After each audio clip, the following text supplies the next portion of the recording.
Since 1967, Schmidt Construction, general contractor in Hinckley, has been where to go for all your building projects. Let Gerald Schmidt help you with designing, remodeling, or any new construction. Schmidt Construction specializes in residential home building, agricultural, industrial, and commercial buildings. With expert advice on all of your building projects and ideas. When you hire a contractor to take care of your building needs, you can't do better than Schmidt Construction, general contractor in Hinckley. 320-384-7901.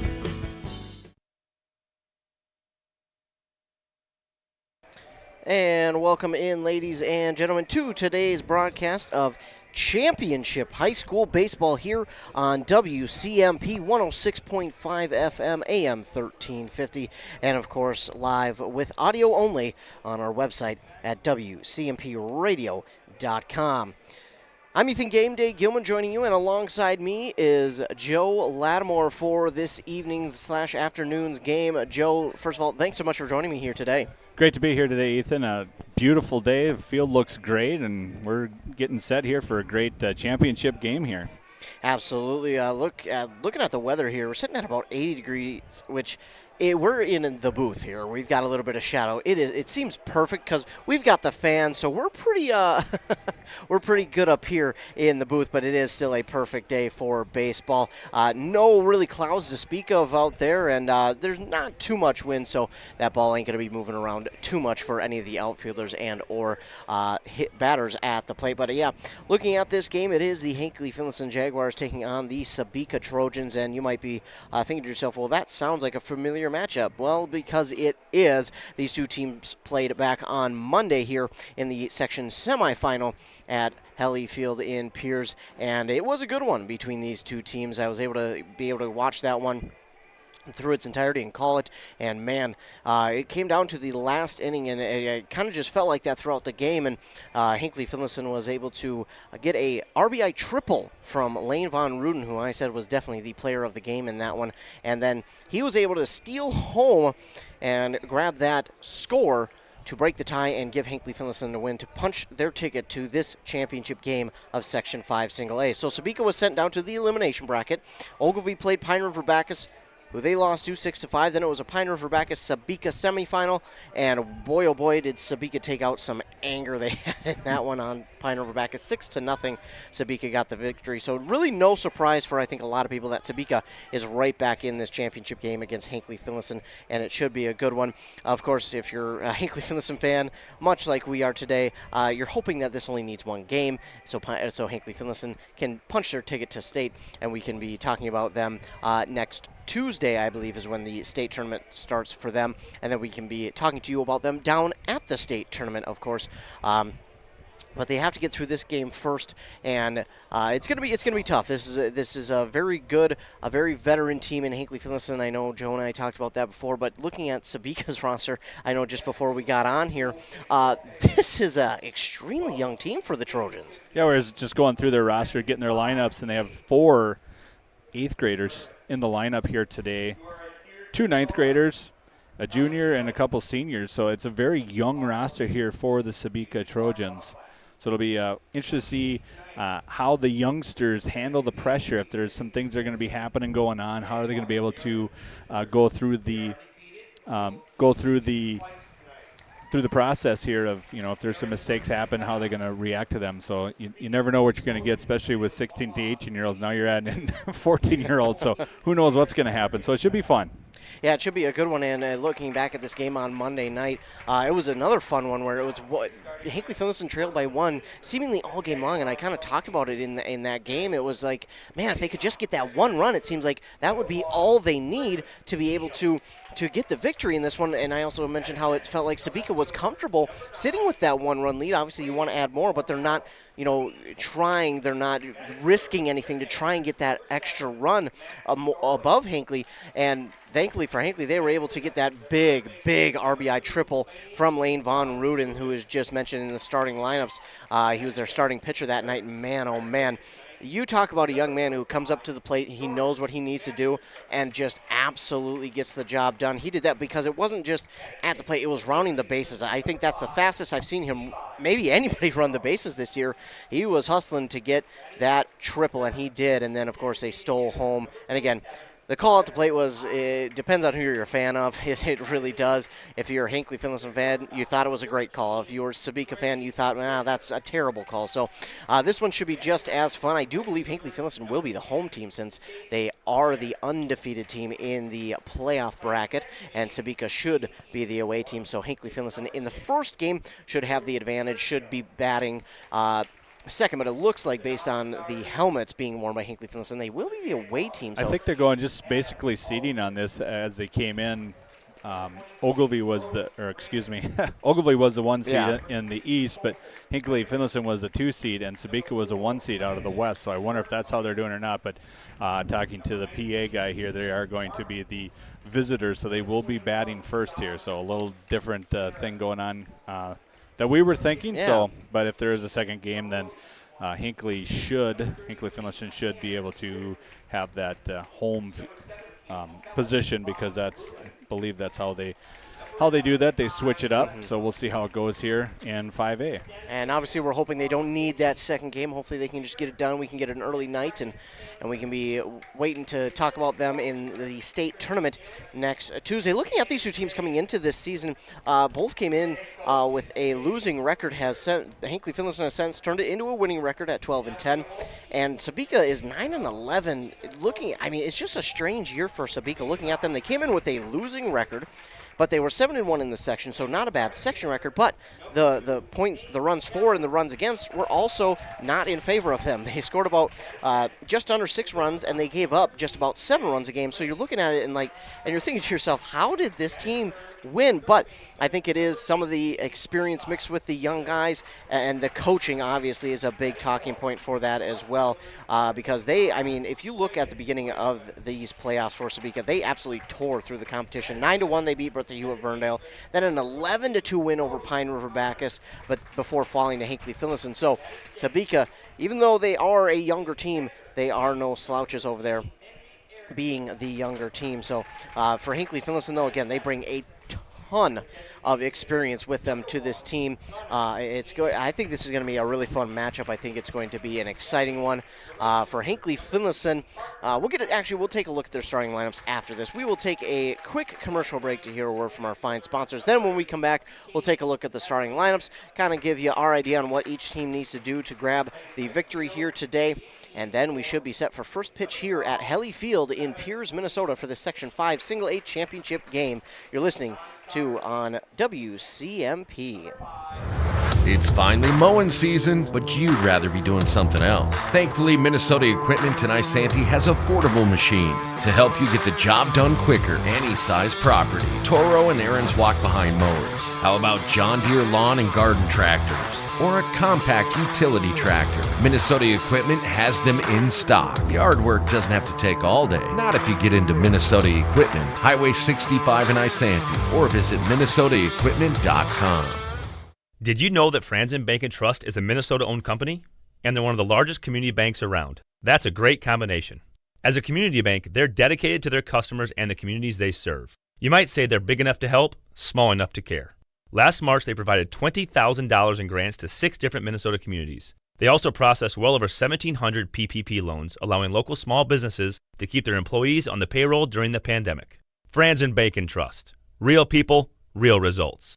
Member FDIC. An air source heat pump is not only a high-efficiency air conditioning unit, it can heat your home or business efficiently during the spring and fall. Plus, it's more economical than heating with natural gas. Have Dale's Heating and Appliance install your air source heat pump. Dale's offers a personalized focus, free consultations, and free estimates. Ask the pros at Dale's how you can receive up to $1,250 in rebates for your air source heat pump system installed in 2023 with 0% financing. Visit dalesheatingandappliance.com. This high school sports season, Wellia Health wants to remind you that they want to help your athletes stay in the game. Sports medicine services are available at every Wellia Health campus. Whether it's the young athlete, the weekend warrior, or the accomplished athlete, injuries can happen. Get back in the game by calling the sports medicine experts at Wellia Health, 320-679-1313. Wellia Health. Live life well. High-capacity hydraulics, four-wheel drive, hydrostatic transmission, horsepower. Ah, you like when somebody speaks your language. Then you better visit the experts at Minnesota Equipment in Isanti. Dozens of tractors, utility vehicles, mowers, and compact utility tractors ready to take home today at a price that won't break the bank. The sale is just the start of the relationship. Minnesota Equipment, Highway 65 in Isanti, or at minnesotaequipment.com. Back here on 106.5 FM AM 1350, Ethan Gilman, joined alongside by Joe Lattimore. And taking a look at the starting lineups real quick, we'll start with the designated home team here in Sebeka. It'll be Hank Tellers who will be starting on the mound today for Sebeka. Then it's Max Lake, the shortstop. Over on third, it's Levi Stevens. This is also the batting order. Braden Brinkman, who will play left field. Brody Connor over at second. Henry Erickson behind the plate. Parker Kaiser at first, and then in center field it's Cage Havernan, and then over in right it's Trevin Lee. And then starting for your Hinckley-Finlayson Jaguars, the lineup looks like this. It'll be Griffin Steele leading off. He'll be playing center field. In the two-hole, it'll be Braden Cormel over in left field. Then in the third spot, it'll be Max Storley, who will be behind the plate today. Then over at first, in the cleanup spot, it's Lane Von Ruden. Starting on the mound today in the fifth spot is Jordan Masterson. Then over at third in the sixth spot is Levi Degerstrom. The DH today is Everett Osmus batting for Drew Churchill, who plays over at second. Then in the eighth spot, it's Trey Visser over at short. And then in the ninth spot, it's Chase Clare playing over in right field. So Griffin Steele getting set to lead us off here in this one for Hinckley-Finlayson. And Joe, looking at this game here for Hinckley-Finlayson, what is something you would like to see from Hinckley-Finlayson here in this one to try and help them get the victory here today? I think coming in here, you probably haven't seen this guy before. I don't believe this guy was on the mound the last time they played. So what you want to do is see some pitches, see what's going on, see what he has. So he'd be maybe taking some pitches here as that first one is in for a strike, just to see what he's got, see what he has, and then tell the people behind you what's happening, so they can get a read on the pitcher as well, because both teams will be coming in with haven't seen these pitchers before, so that's going to be key to see what they have and pounce when you can. As the next two then are balls 2-1 now the count. I was just getting the feel here of Healy Field. If you look down the left field line, 310 down the left field line. Power alley in left field 350. Dead center is 370. 345 down the right center field power alley, and 305 down the line and right, and that one's hit into center field, popped up there underneath it, and first out is recorded for the Trojans. So 1 up, 1 down for Hinckley-Finlayson, and we've talked about Jordan Masterson before, how a very, very talented young man, but also a young man who you definitely want on your squad, who is just one of the leaders. He might be more of the silent leader, but a leader nonetheless, as we get a first pitch swing and miss here from Braden Cormel, the left fielder. So Jordan Masterson on the mound today for the Jaguars. And, of course, it's going to be a little distracting. They've got the grill going on right below us, and man, oh, man, does that smell absolutely delicious. Might have to go down in between. I was going to say, you might have to just go ahead and take this over for a little bit, because it's an overwhelming smell. I might have to go down there and get a dog or a burger, because it's great. It's coming right up here as Braden Cormel goes down on 3 straight pitches, swings through that third one for a strike. Brings up Max Storley, senior for the Jaguars. Pitcher for the Hank Tellers, he's a senior, so he's been able to get a flyout and a strikeout here to start this game. And he'll take something off of that one as it goes outside for ball 1. And Max Storley, a very good catcher here for the Jaguars, showed off some of his talents there on Monday night, and he'll look to do that again tonight, especially at the plate right now. 2 down in the top of the first, and I think a lot of people, when they see 2 quick outs like that, might start to panic a little bit fans-wise. But if you are a Jaguar fan or even a Jaguar player, you're not super upset here with these 2 outs to begin the game, just because of the fact that you've got, 6 more innings to play. And not only that, this is, again, like Joe mentioned, the first time you've seen this pitcher, as we'll get a fly ball and a fly out straight to center field from Max Storley, and that will be 3 up and 3 down for the Jaguars. Now, again, you might be a little bit worried there if you're a fan, but no need to worry. Again, this is, like Joe mentioned, I will say it again, a new pitcher that you're seeing. So you're just, the top 3 especially, are just trying to see what he's thrown, get a feel of what he's thrown, and then go and let the rest of the batting order know to be like, hey, well, this is what we're seeing, so just this is what you need to watch out for. As now we'll get set for the Jaguars' turn on defense. It'll be Jordan Masterson on the mound once again, another senior here for the Jaguars. We've talked about how a lot of these young men actually are 3-sport athletes and how they also play town ball in the summer with the Hinckley Knights. Yeah, and you see that a lot with a lot of the players for the Hinckley-Finlayson Jaguars. A lot of them three-sport athletes, and basketball. A lot of these guys basketball, a lot of these guys football. So when you have a small school, it's good to have those 3-sport athletes, and a lot of them love to play baseball, especially with the Knights, as you said. Absolutely, and of course they've got a great home field over there at Brendan Field in Hinckley, and it's been a fun ride here for the Hinckley-Finlayson Jaguars. Of course, the second round game for the Jags we called against Mille Lacs, where they walked it off in the bottom of the 7th on a RBI single from Trey Visser.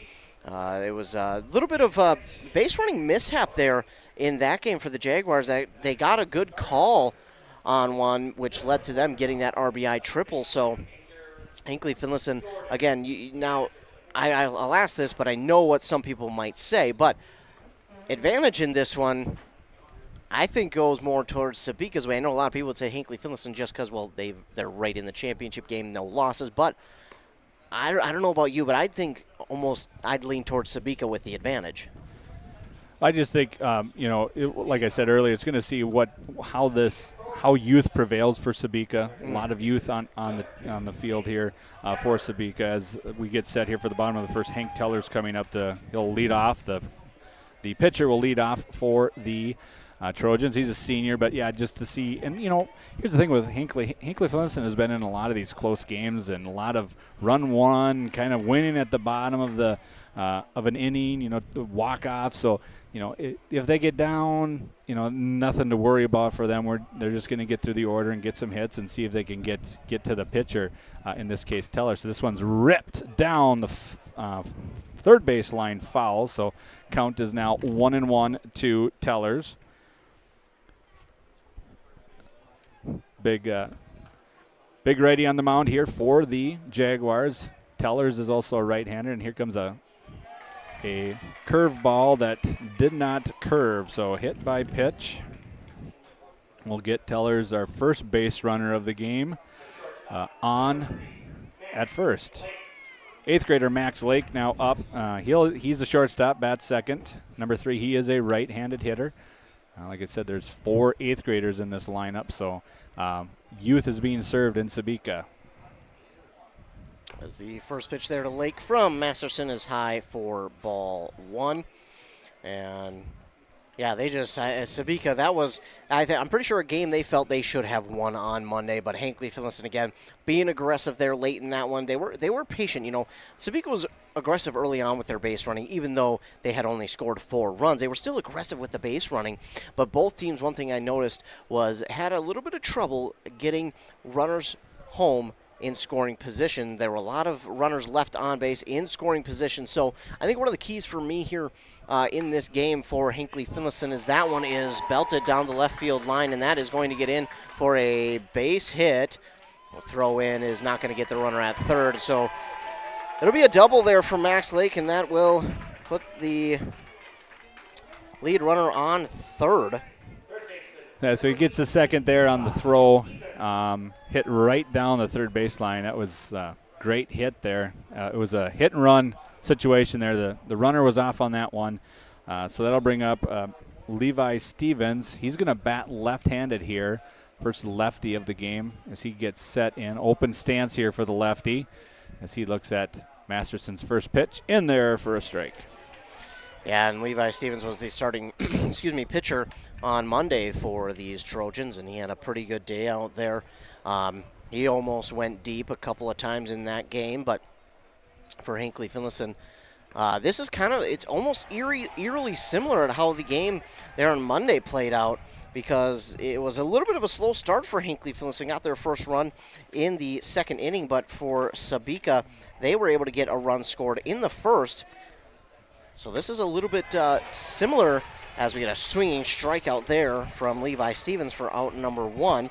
A good comeback pitch there for Jordan Masterson, as now we see Braden Brinkman, the left fielder here for the Trojans, coming to bat. But yeah, a little bit similar to how that game started there on Monday. It was Hinckley-Finlayson got down a little early as the Trojans were able to get a run in, and that's how this one will start. A base hit will score 2. So a 2-run single there for Braden Brinkman, as that one just gets past the infield. The throw home was a good throw, but just off the mark. So that will score 2, and the Trojans lead now 2-0 here in the bottom of the first. Just right now, it's not like they're hitting it hard. They're just hitting in the spots where they're not. The third baseman, Levi Dagerstrom, is up on the grass there. If anything that was going to be hit there, he was going home with. But because he's playing so close that the ball just got underneath him, and with the shortstop back there, just could not get to it. The first one here to the lefty, that would be Brody Connor, is a swinging strike there, foul ball to him. So runner on first is Brinkman. Yeah, that one there, just you're playing up, and that was just right underneath the glove there of the third baseman, Levi Dagerstrom, and it kind of got out there in the left field. And this one is kind of poked out shortstop center field, and shortstop can't get to it.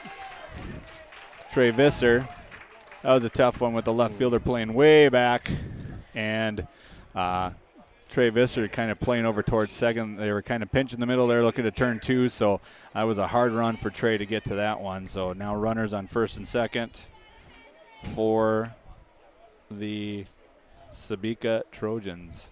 Henry Erickson now to the plate, their catcher today.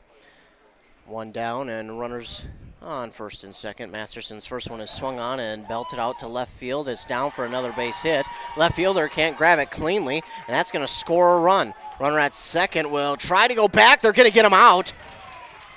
So even though the single scores a run, they're going to get the runner at second, trying to be greedy and take third, but he's going to try and go back to second and be the second out. So it's an RBI single here for Henry Erickson, but then the runner at second trying to round and go to third gets tagged out, being a little too greedy. So we do get a run to score for Sebeka, sadly, but they do get an out on the base runner, being a little too aggressive for Sebeka, as now we get a mound visit here for Jordan Masterson. So 3-0 early in this one, but again, still early in this one, and as we've mentioned before, Hinckley-Finlayson's played in so many close games. There's no need to panic if you're the Jaguars. You know that you're a team that can easily come back in the next inning or the next few innings and grab those runs. Maybe not all at once, but one inning at a time. And this is a defense to where once they get things going, they are a very solid unit out there in the field. But 3 runs is a little bit of a talking point here in the bottom of the first for Hinckley-Finlayson. Not something you want to see if you're their head coach, but at the same time, you know that you've got 6 innings of play left. Had a little mound visit here without Coach Krieger out there, just to see what's going on here. I think right now Masterson's just got to try and find his spots here. Mm-hmm. Right now he's just finding too much of the plate here, and they're just kind of tagging him here. Everything has been out front here, and they've been really hitting it down the left field line there, so they know exactly what they've been doing and what they've been up to here. So I guess we had a little bit of a, I guess we call it wardrobe malfunction. Second baseman is Drew Churchill. He had to go into the dugout. I think his glove got messed up in that tag out there, so he had to go get some things fixed there. So 2 out. Gunnar Emmett up to bat, and he's going to get that one hit down. And what a stop by the third base coach, the head coach there. Just knocked that down. Nice grab. DH is up for 8th grader Gunnar Emmett for the Trojans. Masterson will glance over at that runner at first. And here's he will check on that runner, but he is back safely, if anything, just making him get dirty over there. And Masterson, yeah, you mentioned it. He's just finding too much of the plate right now, but again, it is only the bottom of the first inning, so get out of this one and then look to go up to the plate again and for the Jaguars and then settle things down. It feels like for Hinckley-Finlayson, it seems like it's the first couple innings they get those jitters out, and then after that they really settle in, and that's when things start to roll for this team, which, you know, can be a bad thing when you're looking at it in the grand scheme of things, but that's just how Hinckley-Finlayson seems to work. It seems like they get settled in after getting the nerves out, then everything starts to roll their way, and when I say everything, I really mean everything. The defense, the batters, it really starts to flow. So he's up now 0-2. Don't want to find too much at the plate here. Get him, maybe chase him here for a strike 3. Yeah. And he got the bottom call on that one. Looking third out for the Trojans, but not before they do some damage in their part of the first inning. 3 runs, 4 hits, no errors, 1 left on for the Trojans. So we will head to the top of the second inning here at Helly Field in Pierce. But before we do that, we'll take a commercial break and hear a word from our fine sponsors. You're listening to Playoff Baseball here on 106.5 FM, AM 1350 WCMP. Are you interested in a technical degree that can quickly help you land your dream career? Or maybe you've always dreamed of going to a 4-year college, but you'd like to start close to home. Either way, Pine Technical and Community College has you covered. PTCC offers more than 50 degrees in hot fields like healthcare information technology, advanced manufacturing, and business. PTCC is now accepting applications. Financial aid may be available. Online at pine.edu. Starting out or starting over, find your future at Pine Technical and Community College. Back here on WCMP, and apparently these players are a little warm out there. The sprinklers came on and gave us a little water out there on the field, but they're down, they're back, and we're ready for some more action here in Pierce, Minnesota. It's a beautiful field that we're at, and it's a great setup, too, for the fans. The fans get the almost on-the-field experience, pretty much. I mean, both sides of the fan bases are right at the net here in Pierce, so a great setup here at Helly Field. But Hinckley-Finlayson in a bit of a hole here to begin the top of the second. They're down 3-0 to the Sebeka Trojans, who, again, Sebeka has had an interesting season. They came in with a losing record of only 5 wins, and then now they are 1 game away from being 500. But they came in, they beat the West pretty handedly. They lost to Hinckley-Finlayson on Monday, and now Hinckley-Finlayson, the away team here, a little bit different, but they are in the championship game. If Hinckley-Finlayson loses this game, it will be we will be playing again at 7 p.m. here. You wonder about the layoff here, too. You know, Sebeka had to play on Tuesday, not making excuses here. This one's hit into the gap. That one should drop for a single for Von Ruden. So he gets the first hit of the game for the Jaguars. But like I was saying, you know, Sebeka had to play on Tuesday night, so they got a game in here. It's the Jaguars have been off since Monday, so maybe a little rust here. They got to get off a little bit here to get going, and maybe the second inning will get them going as Von Ruden gets on first and Masterson's up, the big righty pitcher for the Jaguars. And looking at that hit from Von Ruden, that's a similar hit, similar place of where he had his RBI triple. It was a little bit deeper, obviously, on Monday, but that is almost the exact looking hit he had on Monday to get himself to the third base in order to steal home and grab the victory to punch the Jaguars ticket here. Masterson shows bunt. It's in there for a strike anyways, but Von Ruden is easily into second. He'll slide into second, but he's easily into second, and it was a strike to Masterson, so it's going to be a 1-1 count there to Masterson with nobody out and Von Ruden on in scoring position. Masterson, a base hit here, scores a run to get one of the 3 back that Sebeka scored.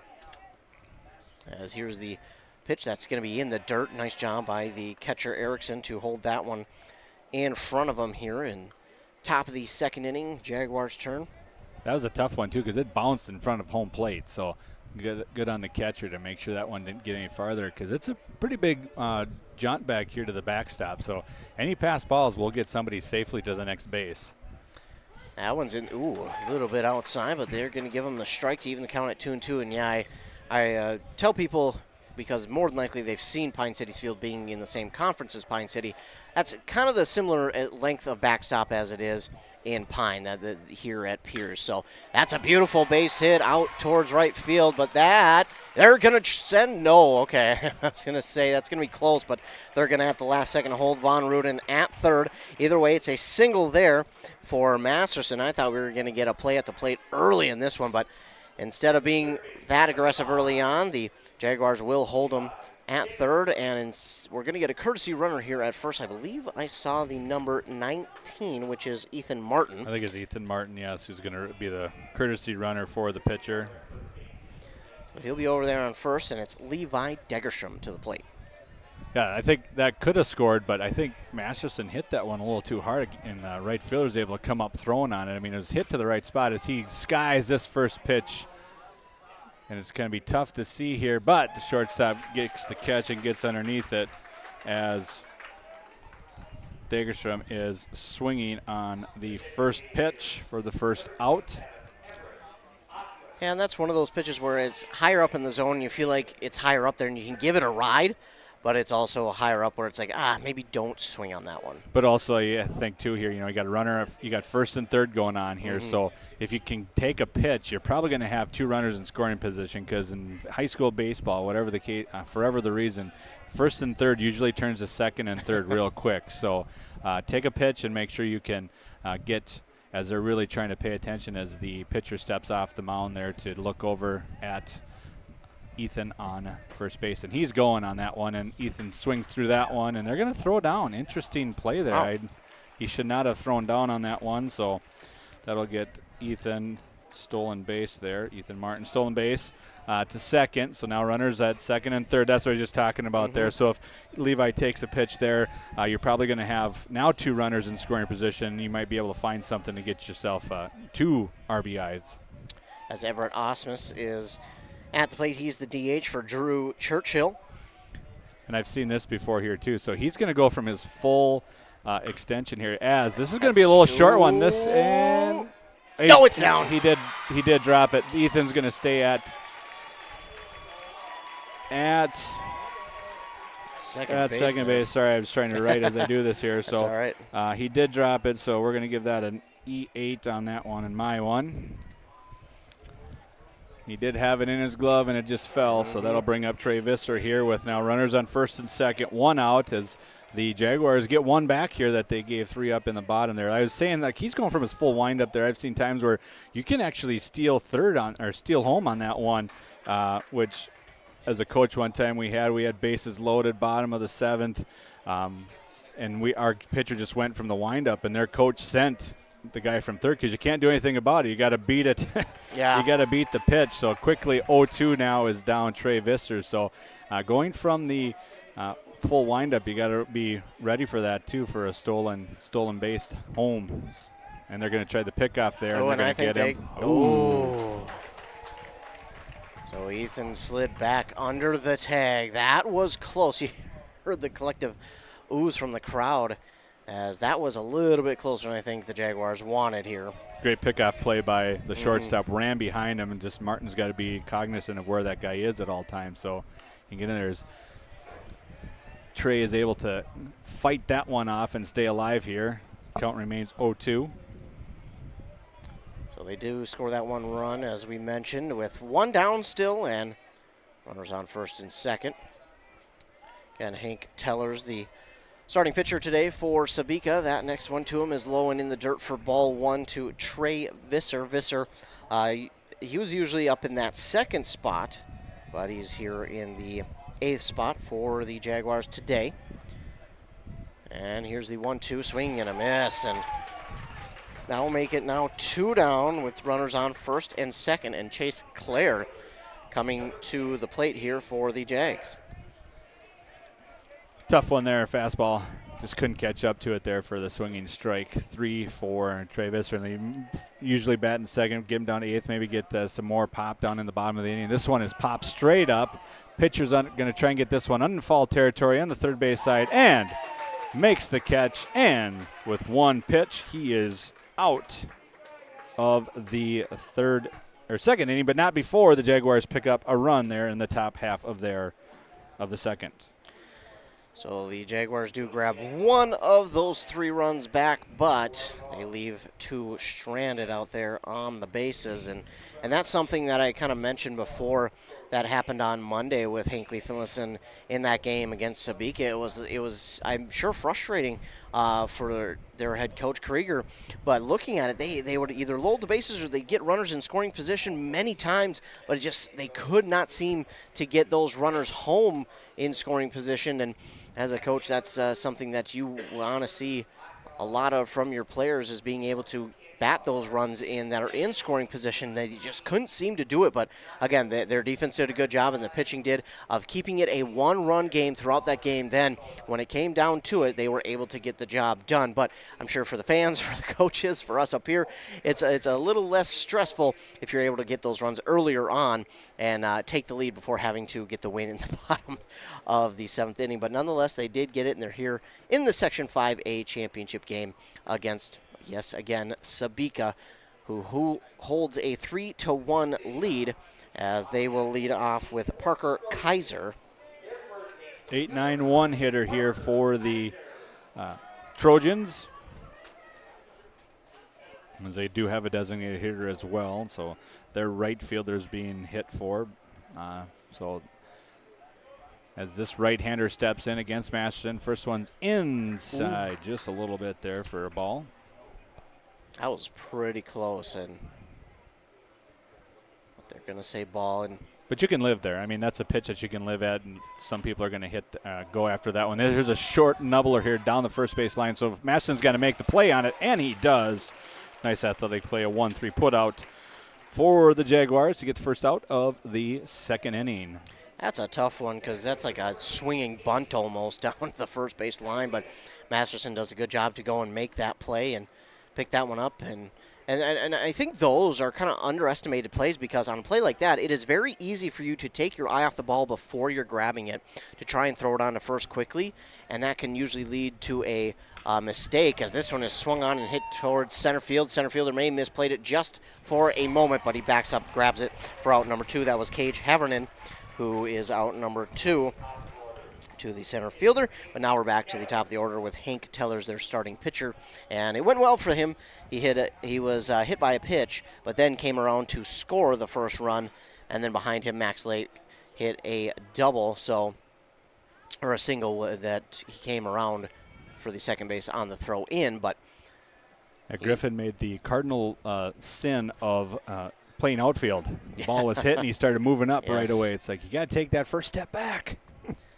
First step backwards, but I mean, he's quick enough where I think he can make up for it. Yes, as that one is swung on and hit out to shallow left, and the left fielder comes up on it to make the grab for out number 3. So 3 up, 3 down go the Sebeka Trojans here, and that is exactly what the Jaguars were hoping for, as now we will move to the top of the 3rd inning, and all of a sudden the Jaguars look to be feeling themselves now as they head towards the top of the order to begin this 3rd inning. So we will take a commercial break, and when we come back, we will be set for that said top of the 3rd inning.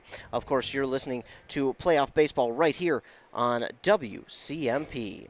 When you need an AC or furnace tune-up, Dale's Heating and Appliance is always clutch. Need financing on a new AC or furnace system? Dale's Heating and Appliance in Pine City is your closer. Dale'sHeatingandAppliance.com. Avoid costly repairs on your AC or heating system by getting a tune-up from Dale's Heating and Appliance. Dale's is your hometown cooling and heating expert, servicing Pine City and surrounding areas. Visit Dale'sHeatingandAppliance.com today. Dale'sHeatingandAppliance.com. Since 1967, Schmidt Construction, general contractor in Hinckley, has been where to go for all your building projects. Let Gerald Schmidt help you with designing, remodeling, or any new construction. Schmidt Construction specializes in residential home building, agricultural, industrial, and commercial buildings, with expert advice on all of your building projects and ideas. When you hire a contractor to take care of your building needs, you can't do better than Schmidt Construction, general contractor in Hinckley. 320-384-7901. Back here on WCMP, of course, WCMPradio.com as well. Audio only. But here we are in Piers at Helly Field, where the Hinckley-Finlayson Jaguars will lead off the top of the third with their top of the order in Griffin Steele. He flew out to the center field in his first at-bat, and now that they've seen this pitcher once around the entire order, now they've got a better idea of what to do at the plate. And again, that's kind of how it felt on Monday. A little bit of a slow start, but then all of a sudden they got one back, they got another one back, they got two back, and then in that third they were able to get everything as Griffin Steele will lay down almost a perfect bunt as it drifts foul down that third base line. That is he was almost at first by the time they even reached the ball. So perfect spot for a bunt there from Steele, just foul. Right. Like we were talking about, back to the top of the order. I mean, two of the top three hitters actually got some hit out to the center field. So they had some good hits, just hitting it to where the people were there, the center fielder. So they were able to get some hits on the pitcher there as he throws that one again. We've seen a couple here bounce a couple feet in front of the mound, of the plate for Tellers. As it is a 1-1 count now for Steele, and here's the 1-1 delivery. Steele swings and misses. Almost swung out of his cleats on that one. Took a little bit off of that one. A 1-2 count out for Steele, and this is where you want the bats to really be hot in the top of the order, as it kind of was the case on Monday for the Jaguars. The bottom of the order it's not that they couldn't get on base, but the pitching almost seemed to be doing better, and then the top of the order came, and that pitcher seemed to maybe lose a little bit of confidence. A swinging strike, but he's going to reach first. He is going to reach first safely. He trots down to first. That's how confident he is in his speed. So it's a swinging strikeout that is dropped, and he's going to reach first anyway. So it will not be an out due to the strikeout being dropped. And the problem with that is the ball, the ump was home plate ump was trying to get out of the way, but the ball was chasing behind him. So the catcher had to try and get around him, and through no fault of the home plate umpire, he's just trying to get out of the way. But swinging strike will put Steele on first here as Braden Cormell comes in. He struck out swinging in the first inning, but got some wheels here now on first base, maybe looking to see if they can get him to second here. And first one is a strike there as Steele stays where he is. And again, any way you can get a runner on base is good for Hinckley-Finlayson, as you're down by 2 now, tying run at the plate. And again, if you're Hinckley-Finlayson, that's all you really need to do. They're okay with being behind and having to come from behind to get these wins, but obviously it's less than ideal than what you want, but they are more than capable of doing that. And you've got great speed in the top of the order, also very smart hitters in the first 5 hitters as well, and then the back half of the order does a good job as well of kind of feeding off of that, as a swing and a miss from Cormell. If that one was on the mark, it might have been safe. They're going to tell him to stay. What are they? No, they're going to move him back to first.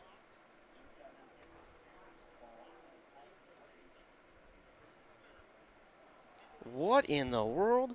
I think what they're saying is that Braden Cormell in his swing, he got a little too extended. Okay. I think, and so he. Are they calling him out? Because there was interference there, I think. So wow. I think what happened there is on the throw there, he extended over the plate, I believe, and that is what caused the first out. I've never had to score that before, so I have no idea. So we're going to say batter interference on that one. So that they called. I think he just got a little too extended when he swung through. I'm like, man, he seems like he's a little bit over, and then the catcher probably hit him, and then that led to as on his throw probably got in his way and touched the catcher. The catcher touched him, so that would have been batter interference. So it would have been out. Which is tough for Cormell because he's swinging through that one, and it's a strike anyways. That one's a low strike as standing up. Steele is in standing up. Man, that was close, but he's, again, confident, so he'll be into second. But a low strike there to Storley. That was a pretty low strike. So it's an 0-1 count to Storley. But, yeah, Cormell, that's tough for him because he's swinging through. He obviously didn't mean to do it, but that's a tough one there for them. So Max Storley, an 0-1 count, runner on second. That one's apparently upstairs for ball 1. And again, with that too, when you got the Steele sign on there, you know what's going on. So are you hit and run, or are you trying to just get some interference there? You just move that eye. And that one's hit down to left field. That one's going to drop for a hit, and Steele's going to get the third on that one. So a single for Storley will be the first hit of this inning for the Jaguars. So first and third now with Steele on third.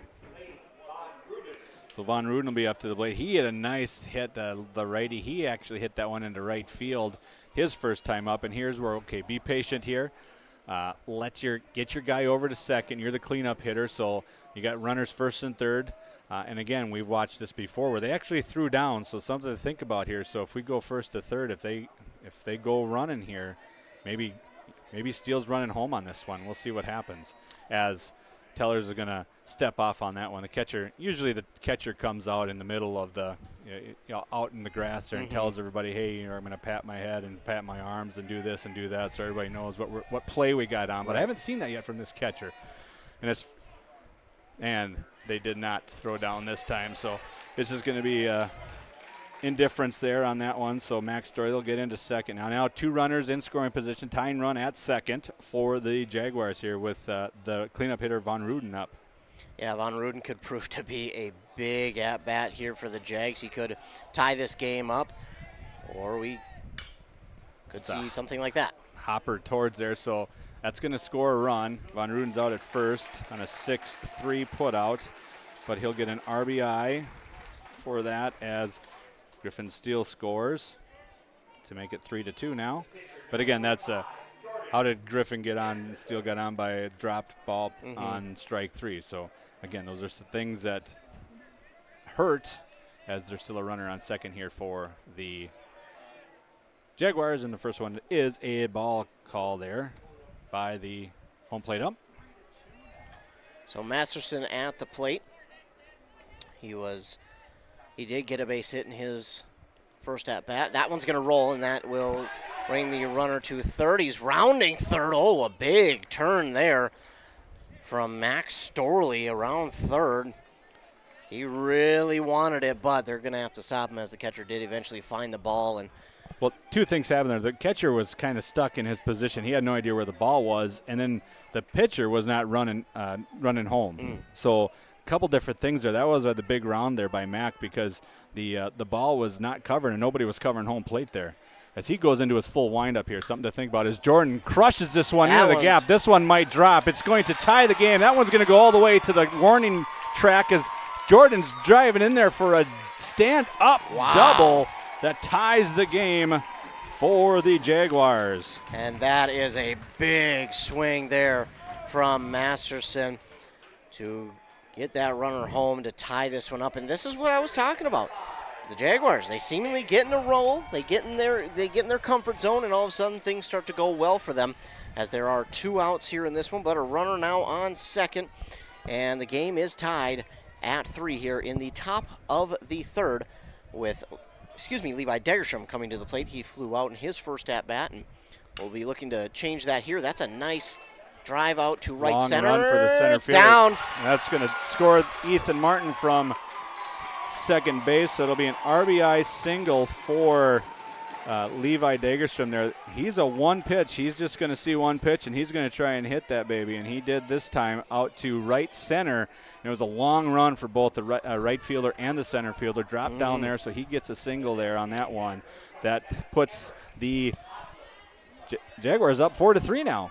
And that was one where it hung in the air just long enough where I thought, okay, maybe they're going to get to it in time, but was not the case as Levi Degerstrom is on with a long RBI single. Well, you always want to shade a little bit. So he's a right-handed hitter. You want to shade a little bit to the left field. So and he was behind that one. He actually hit it in between both. And of course, you want your right fielder. If you're going to be late, you're going to hit it down the right field line. So you want to kind of cover those bases. Here's they're going to try and I think he's going to be out. Oh, wow.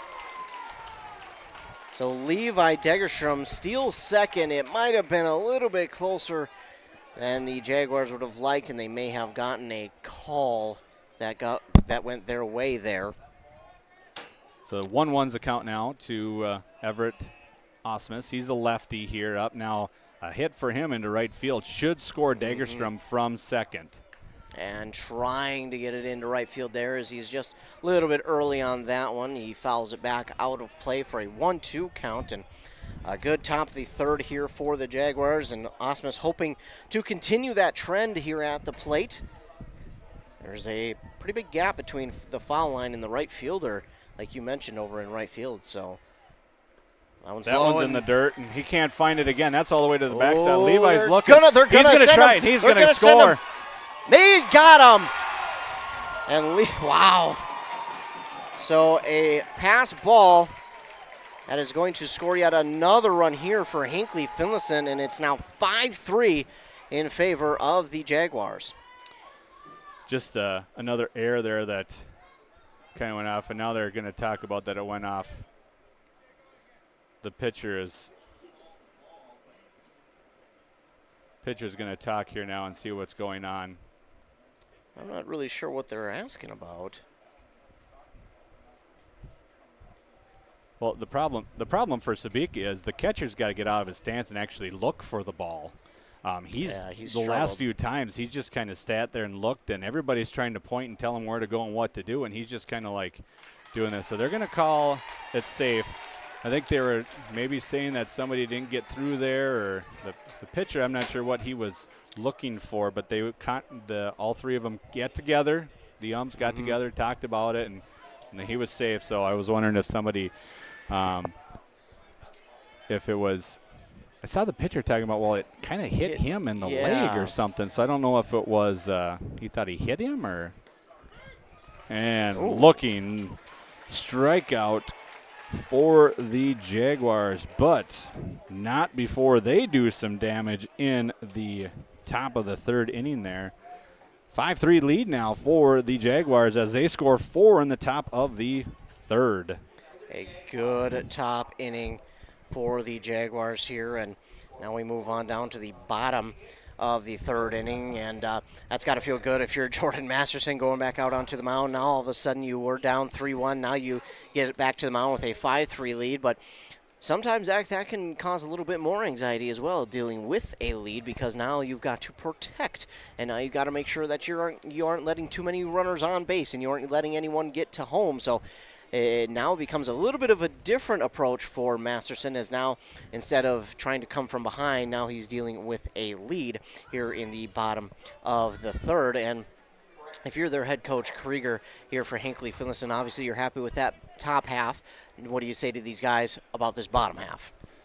Well, again, it's about being fundamentally sound defensively. You want to nibble that strike zone, not to give a lot of stuff up there on the. I think what Jordan got in trouble in that first inning is he put a lot of stuff over the plate, and that made it really difficult for him to get ahead in anything, because they were just teeing off. A lot of things were hit down the right field line, a lot of things going on down in that way. In the second inning, he was able to nibble a little bit more, and he was able to get out of that 1-2-3. So the best thing he can do is just get him set down 1-2-3 again and go bat. Bats are hot right now. Get that going as that curveball is hanging high and inside. Actually went over the helmet of the batter, who is Max Lake. He bats second, and he got a double his first time up. He hit one down the left field line, and this one is ball 2. A little outside on that one. But again, that's okay. You can live there. As, of course, state tournament for baseball will begin next week. But we do have a couple of our local teams and individuals competing at state in track and in tennis as well. A lot of local athletes in track went this week, so congratulations to them, as he's ahead of that one for a 2-2 count now. Yeah, absolutely, and I wish them nothing but the best of luck down there at state. Of course, state tennis happening today as well, so wish them luck too. And yeah, just a bunch of our spring athletes competing down at state this year. It's really impressive, really cool to see. So obviously, again, wish them nothing but the best of luck. State track and field down at St. Michael Albertville. Beautiful facility they have there at that high school. As ball 3 is high. Full count now to Max Lake. Now, I know sometimes I get a little bit stuck looking at Google Maps at work, just kind of seeing the different images that are on there and the different parts that, or how long ago maybe the Google car went through a town or city. But I know St. Michael Albertville a couple of years ago, I believe, or maybe it was more recent than I think, was redoing their football facility. Or maybe I'm thinking of a wrong thing, but I believe it was their football field. Yeah, they went field turf just like everybody else in 6A has, and I was over there in the winter one time, and they've got a dome. So they dome that one of the few high schools that can afford to put a dome up over their football stadium. Must be nice. And, Wayzata, Minnetonka, St. Michael, Albertville. And that throw down to first is not in time. But just checking him there, make sure he's going to stay there. Base on balls there to the 8th grader, Max Lake, so he's on first. Levi Stevens is up now. He struck out swinging in the first, and he's down now 0-1 on this pitch as he hits this one into center. And Griffin is underneath that one, and Steele makes a play about halfway back there in center field. So a fly out will be the first out of the inning for the Trojans, bringing up Braden Brinkman, who did some damage there in the first inning. He had the 2 RBI single that got the party started for the Trojans. And they're hoping that they can keep him silent here this time around as Hinckley-Finlayson does deal with that 5-3 lead. Winner if Hinckley-Finlayson wins this first game, they're headed to state as the first pitch there to Brinkman is in for a strike. But if they lose, they'd have to play again here at 7. And the winner of that one would then go to state. But again, we're hoping that Hinckley-Finlayson can hold on here and punch their ticket to state next week. As the next one for Masterson is low, but we've seen a couple of low balls around that area where that one was caught by Storley be called strike. So if you're Storley, keep framing it like he is. And that's another thing I want to mention. Storley does a great job framing these pitches. Yeah, he's doing a really great job back there controlling this game here, watching those runners as they get on base. As the pitch is up, and that one's fouled out, and it looks like it's going to Von Ruden's over, but that was almost bad. Yeah, there's a little toddler just behind the first base dugout, and it landed within feet of that little toddler, so I'm glad that didn't do any damage. It looks to be okay over there, thank goodness. So, of course, I mentioned to you before, I've seen a couple cars parked down that right field line. The batter goes, strike out, and no throw out, though. So I'm going to get caught looking on that one for the second out, but that'll be a stolen base for Max Lake as he now is in scoring position for the Trojans at second. Brody Connor is up. He got a single, but then he was caught in a rundown as he rounded second and got thrown out there for the second out of the first inning. And this one's hit down into center field. It's going to drop in front of Steele. Steele's coming up, firing to home, but just late. And they're going to throw down to second, and they might get him and they don't. Not a good throw. So Brody Connor will get the RBI single, and then he'll take second on the throw home. So it's now a 1-run lead here for the Jaguars instead of the 2-run lead, but you've still got 2 down, and now if you're Hinckley-Finlayson, you just got to worry about getting this last out and getting your hot bats back to the plate, as we will see Henry Erickson, who hit the RBI single back in the first, to score the final run of that first inning, the third and final run, as they have scored one here in this bottom of the third. And I think Steele could have. I think Steele had that. An E5, and it's going to lead to Erickson being safe. E4 there that'll get the runner over there on the air. It was hit behind second base, and Clark just could not come up with it, kind of handcuffed him a little bit. So now runners at first and third, and now the Airs are trying to wreak their ugly hair here again as Gunnar Emmett, the DH, steps in. He struck out looking the first time out, so Masson's got to work at this guy at the plate here. That one's low. And this smoke is taunting us. Yeah, it's not good here. It smells way too good to be sitting up here. Let me tell you that. But I know the flies love it. Yeah, they certainly do. Yes. Because they're attacking us. Ament will get that one down to the third baseman. Struggles, and oh my, this is going to be a close play. Oh my. Wow. That one's going to score the tying run. And that's a tough throw. I don't even know how to score that one. Either way, it's tied at 5. Yeah. We'll give, I don't know. I'll give him a single on that one. Yeah, that one was tough, the third baseman. And that's a case where the third baseman, I feel like, just looked up before grabbing the ball to see where to throw it. And that's one where you got to it's back to fundamentals on that one. Look at the ball, grab it, then look at where you're throwing, because I think, and it's not just, I think he could have gotten out of the way of that one. I think that's one where he probably could have gotten out of the way. I think you might need to bring him back to the plate. As apparently Parker Kaiser is hit by the pitch. I mean, he is hit by the pitch, but again, it's a situation where, he definitely could have got out of the way. As Krieger will take a mound visit here and talk to everybody in the infield here, make sure everybody's got it straight. And again, it's just the little mental lapses, the mistakes.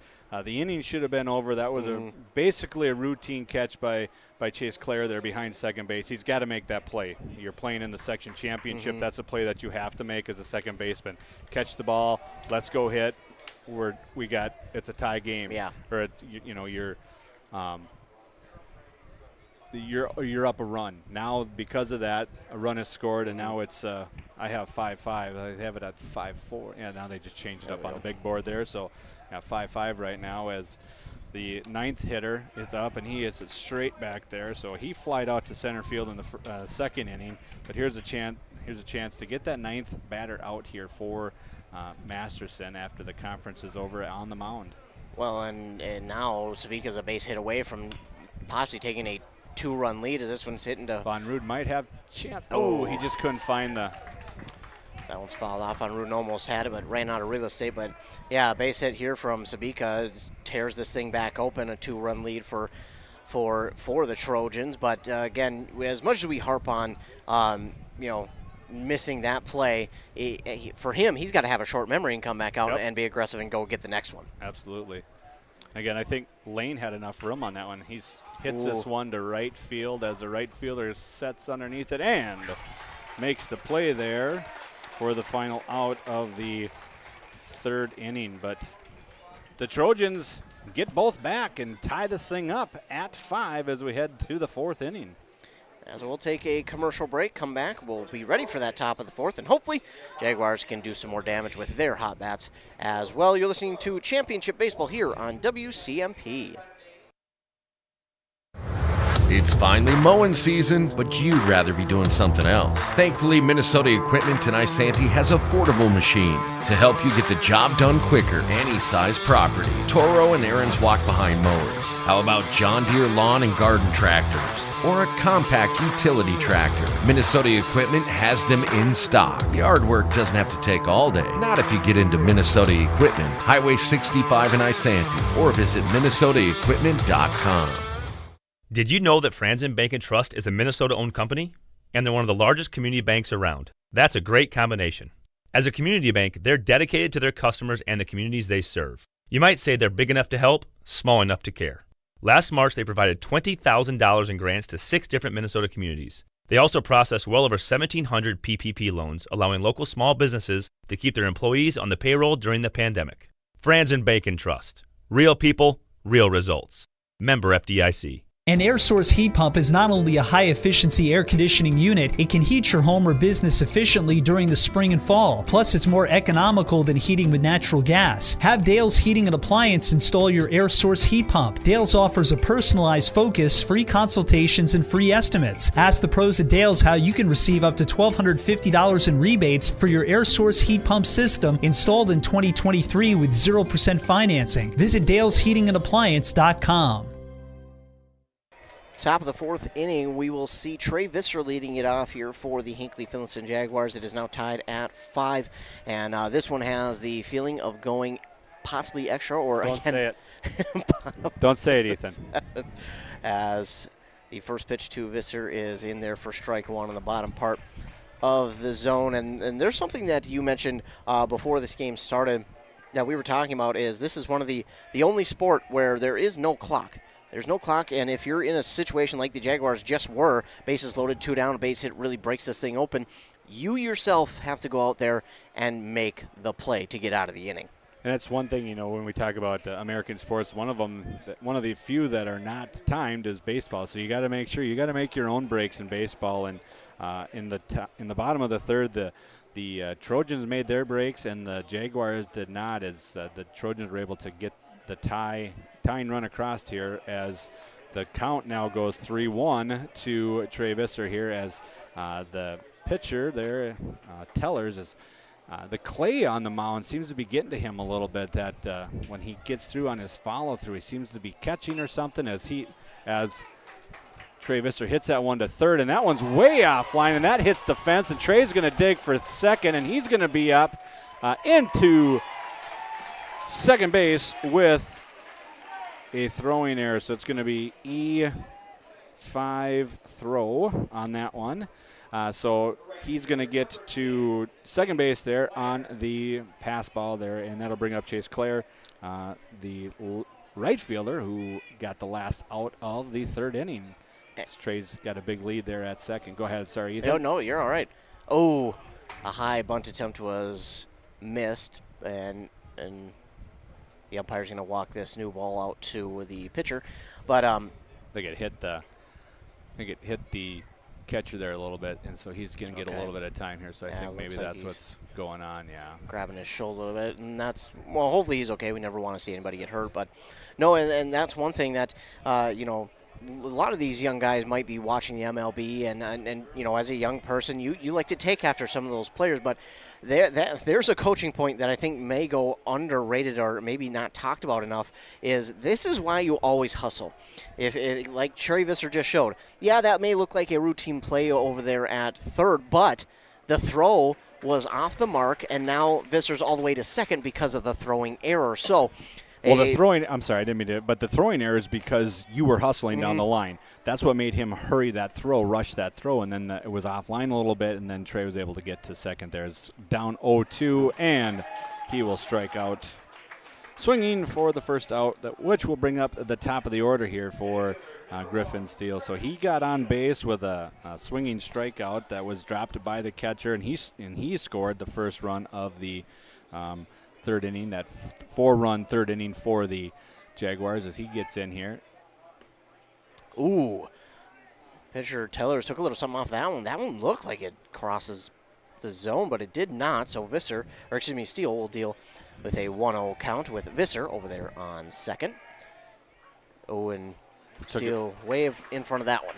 Yeah, it took more off of that one again, too. So came with 2 breaking balls back-to-back there to Steele to get it to be should be 1-1 count up on the board there. That one's low, and that's going to get past, so that should get Visser to third as he rounds, and it'll be should be 2-1. Should be 2-1 count here on the. Let's see what he says. Yep, 2-1. 2-1's a count as the home plate ump tells us that. The ump knows, so we got some hecklers down below us. It's like the ump knows what the count is. That's just for keepsake up there on the scoreboard. He knows what's going on. So 2-1's a count here. Runner on third. As Steele's going to bloop that one, a little Texas leaguer. That'll score Trey as Griffin turns hard on first, and he's going to get an RBI single to start this fourth inning. So, again, they're going to get the lead back here as Visser gets home on an error. Again, those little things that add up. So throwing error got him on, over to second, pass ball got him to third, and then that little Texas leaguer there got him home by Grit Steele. So RBI for Steele. He's on first as we have Carmel at the plate here as they throw down to first. Steele's got some wheels, so you got to watch what he's doing. So a little bit of they're going to check over at him a couple here. That was a nice throw to first, you got to say, but Steele was back in time, and he's going to go. I don't think he got a good enough jump.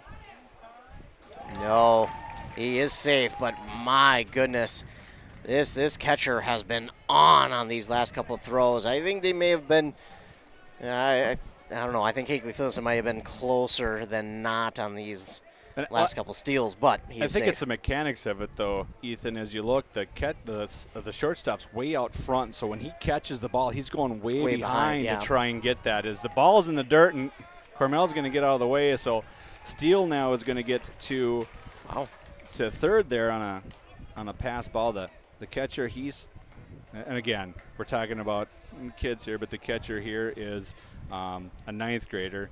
Erickson, he's doing a great job back there, but he's knocking him down a little bit, but they're just getting away, and he just can't track him right away. So he's having some problems just seeing the ball right now as it comes in, and the pitcher. I mean, when he throws his fastball, that thing's coming in low, and he's had a few that's hit in front of the plate a couple times here. So as Cormel swings through that one for strike 2. So a prime spot here for Hinckley-Finlayson to add on to now their 1-run lead. Here's the pitch, and that's low. That'll even the count up at 2-2 for Cormel. And big spot here for Hinckley. And I think, this should be said too, for Hinckley-Finlayson, they could have easily come into this one hanging their heads about that, bottom of the third inning where they gave up those runs to tie the game, but they didn't. They came back and realized, hey, we need to just go out and play our game. We need to just go back, swing our bats like we have been, and we'll be right back into this one. And they are, as they have a 6-5 lead in another position to score an RBI from third base. Yeah, just get back in there and. Ooh.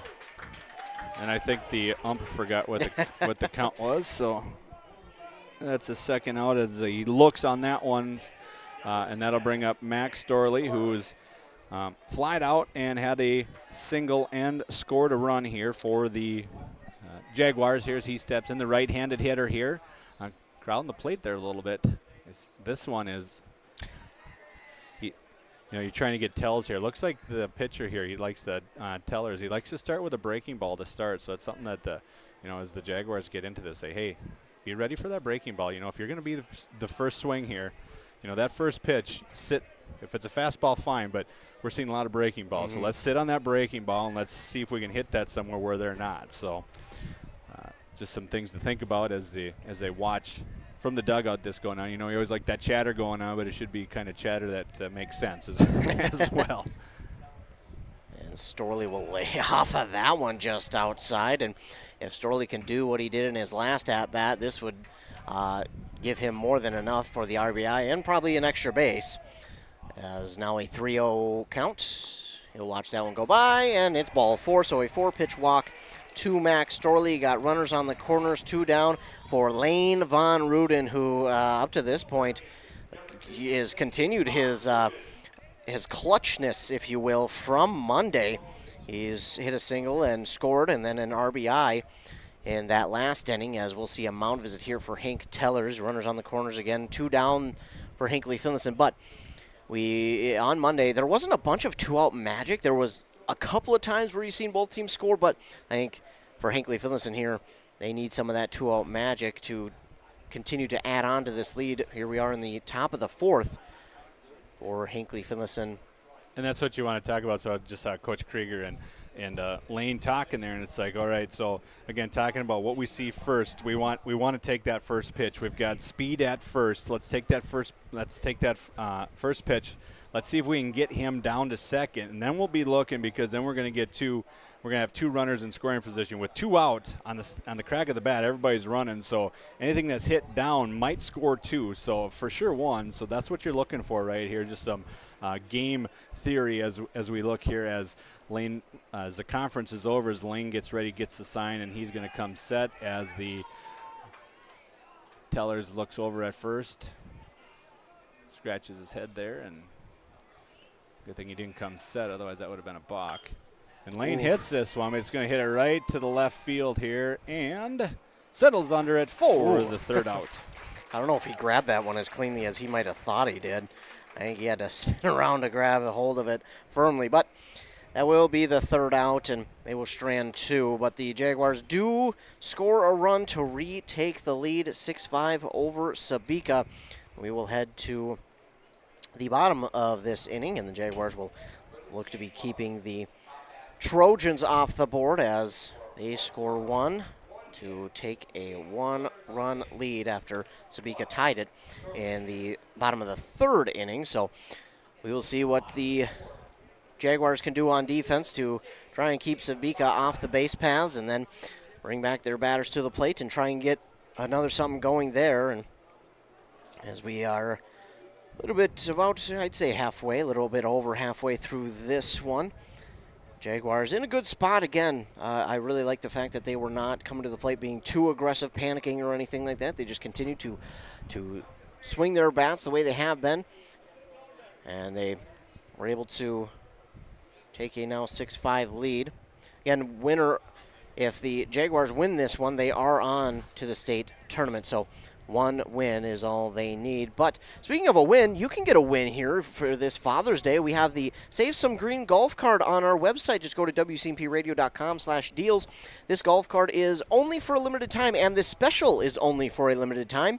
A near $200 value. You can get it now. Yours for just $89. That's right, only $89. It was a nearly $200 value. This is a Father's Day special, and it's brought to you by Bogies on Main in Hinckley. Get it while you can. We only have a limited number on our website, so be sure to go and get it before they're gone.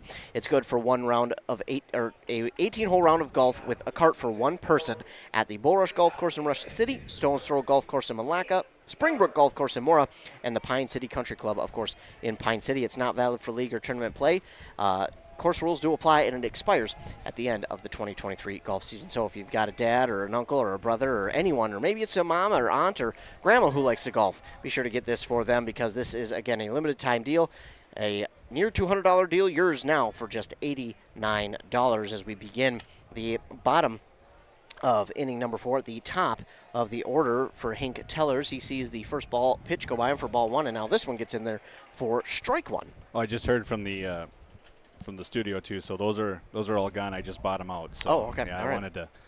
Those are great gifts, so I gotta get on those. Thanks for the Father's Day cake. Yes, this one's hit the shortstop there, and Visser can't get underneath that one. So E6 there for the Jaguars. And again, this is how both teams have been scoring now. Mm-hmm. Errors have been made that they got to clean up if they want to win this game. So the team that's not going to make those errors are the ones that are going to be going to win this game. So they got to clean it up defensively here as Tellers gets on with an error by the shortstop. That'll bring up the second hitter, Max Lake, 8th grader. Throw down. That's out. He's out. Yes.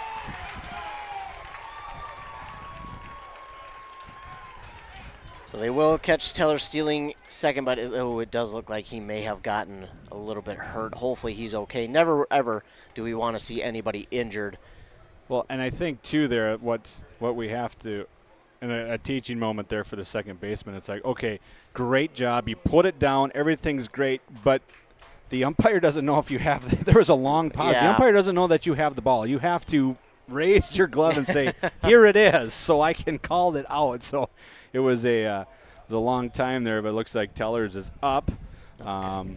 And he's walking back to their dugout, head down, but it looks like more disgusted with himself than anything. So that's going to be and I didn't see what that was, if that was a strike or not on that first one. And it's the ripped foul. I'll catch you.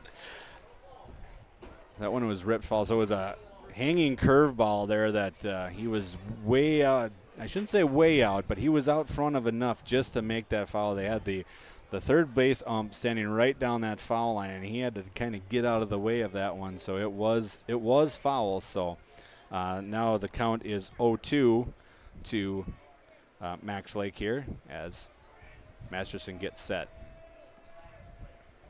He tomahawk chops after that one, and this one's probably going to get out of the stadium, and it does.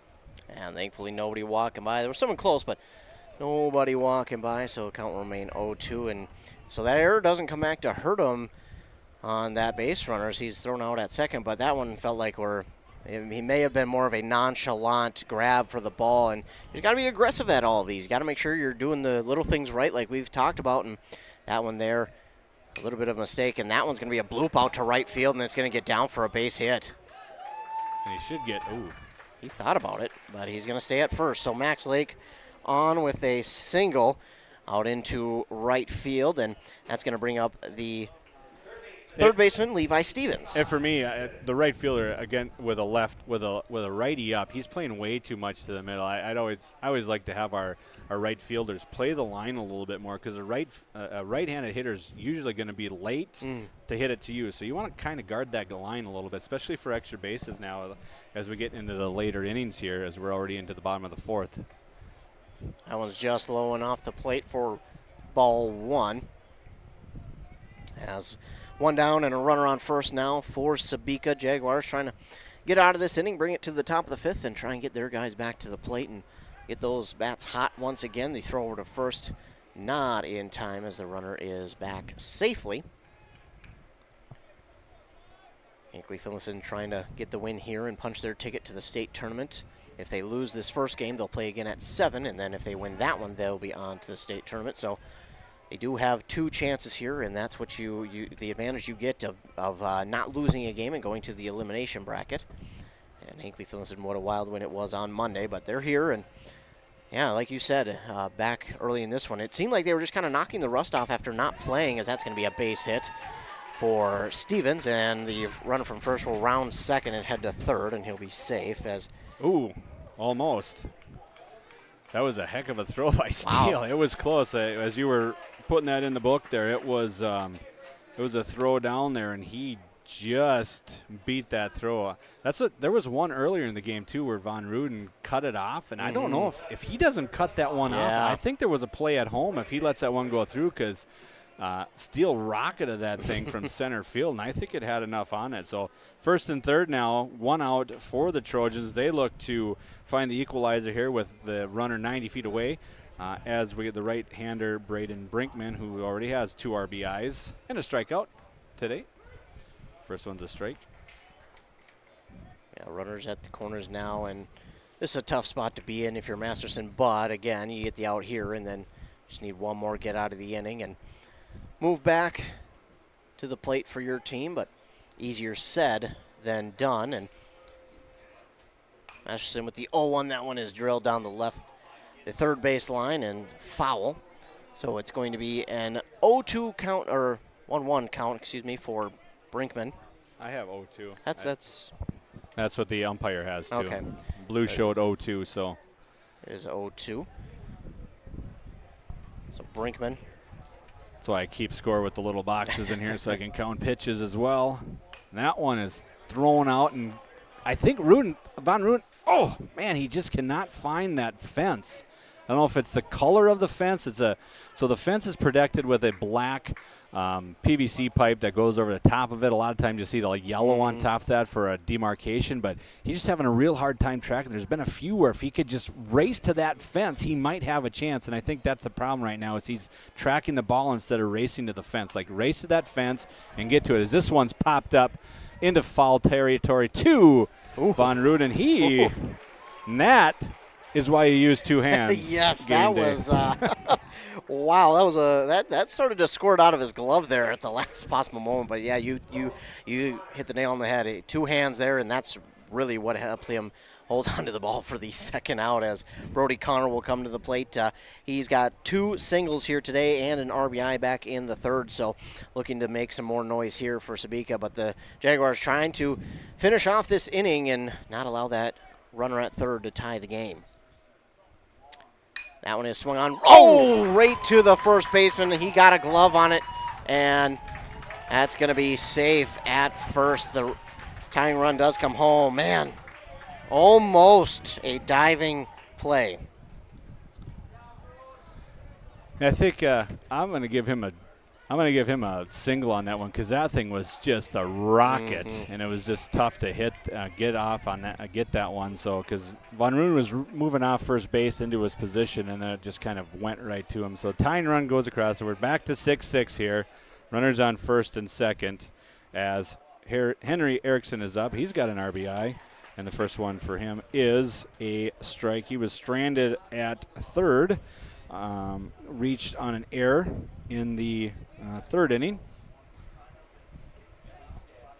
As Masterson will deliver this one. This one's out to center field. Steele on it. Left fielder calls him off. He grabs it for out number 3. And so they do get the tying run to cross here, do the Trojans.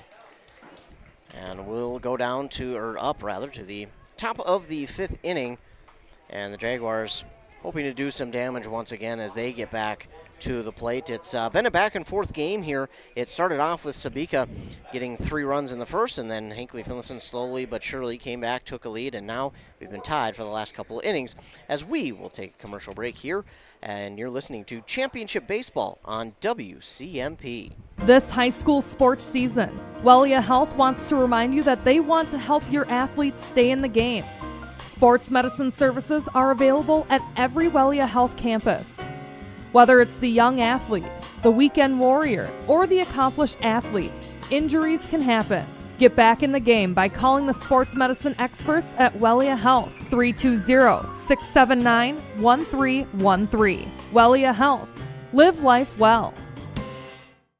High-capacity hydraulics, 4-wheel drive, hydrostatic transmission, horsepower. You like when somebody speaks your language. Then you better visit the experts at Minnesota Equipment in Isanti. Dozens of tractors, utility vehicles, mowers, and compact utility tractors ready to take home today at a price that won't break the bank. The sale is just the start of the relationship. Minnesota Equipment, Highway 65 in Isanti, or at minnesotaequipment.com. Back here on 106.5 FM, AM 1350 WCMP. I'm Ethan Game Day Gilman, joined alongside by Joe Lattimore, and it has been a fun one, a little bit frustrating if you're a Hinckley-Finlayson fan in this one as well, because Hinckley-Finlayson has had a lead twice, they have given it up twice, and it is the errors have been what have kept, really Sebeka as close as they are. Yeah, up on the board there, Jaguars with 3 errors, and then 2 errors for Sebeka as we're going through the warm-up here, and it's the pitcher still He's is frustrated. Yeah, is Tellers, but he's having a hard time with that front foot placement here. He's really digging into the mound here, trying to get that sweet spot. But the last few of his warm-up pitches have been really off, like not even close to what's going on. I don't know if he's still kind of feeling it from the slide into second, because he was caught stealing there at second base. So he's got a little bit of wiggles there that he didn't have previously. So Masterson's up to start the 5th here for the Jaguars. He hits it right to the third baseman. He's going to throw it across and gets him. Was able to knock it down and get the play down to first for the first out of the 5th inning. And a lot of times, if you're able to knock it down, you might be able to make a play, as he does there. And it's Levi Degerstrom now to the plate for Hinckley-Finlayson, and it almost feels like whichever team is able to get the next runner in scoring position might just have the advantage in this one. That's the way it feels. Is we've got one out, one up, one down here, and now Levi Degerstrom is 1-1. 1-1. I was going to say, newsflash, Levi just took a pitch. He's been up twice, and he's only seen 2 pitches. So he's doubled his pitch look here on these. This one bounces in there for ball 2. 2-1 now the count. So the Jaguars trying to retake that lead once again. But again, man, this one, it just feels like it's right there for either of these teams. But I was telling you during the break that it just feels like Hinckley-Finlayson has the edge here in this one. If they can just hold on to that lead, that one's in there for a strike on the outside part of the plate. For strike 2 to Levi Degerstrom. 2-2 now the count there as Tellers has found that spot on the front of the Levi is going to pop that one up. Nobody really knows where it is. The catcher is trying to find it. It's going to land fair. Wow. That is. It's tough because so usually the last person that you want catching the ball is your pitcher. So usually, and that one was a pop-up that landed just on the green in fair territory. The problem is that the catcher did not know where the ball was, and he was not even trying to track it. So Erickson was trying to look for it but could not find it, and the pitcher thought, well, he's got it. So he gave up on it, and the ball just landed in fair territory, and it landed on the green, so it had no movement to it, much like my pitching wedge. When I hit it onto the green, it stops dead. That's a joke for those of you that have never seen me golf before. As it's 3-0, I believe now, to 2-0. 2-0. Yeah, so they've been doing a little bit of pickoff. So the Tellers, before he puts his foot on the mound, he's been snapping it over there, and this one's down low too for a 3-0 count. Now to Everett Osmus. I was just looking ahead. That's all I was doing. Yeah, there you go.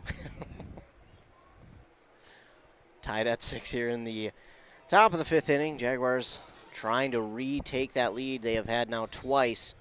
A big 3rd inning saw them take the lead 4-3, or 5-3, excuse me. That's going to be a 4-pitch walk for Everett Osmus. So now runners on, one in scoring position. That brings Trey Visser to the plate. And again, even though he bats at the 8th spot, there's no shortage of a bat for him. He can make contact, and he can make some noise up there at the plate. I think we got a mound visit here. I think he's very change. The pitcher is very disappointed with the catcher here, and it looks like it's going to be the second baseman who. I think it was the second baseman who came in. They've got the camo on, so good luck seeing the numbers. You can't really see what's going on there, who it was. I was trying to track where he came from. I think it was, unless it was the shortstop. Might have been the shortstop because Tellers went to shortstop. There's a 2 on the back of that. I don't know if it's Brody Connor or Trevin Lee. I believe it would probably be Brody Connor. Let's see if he turns around here. 22. So we have an on-air production meeting here. So yeah.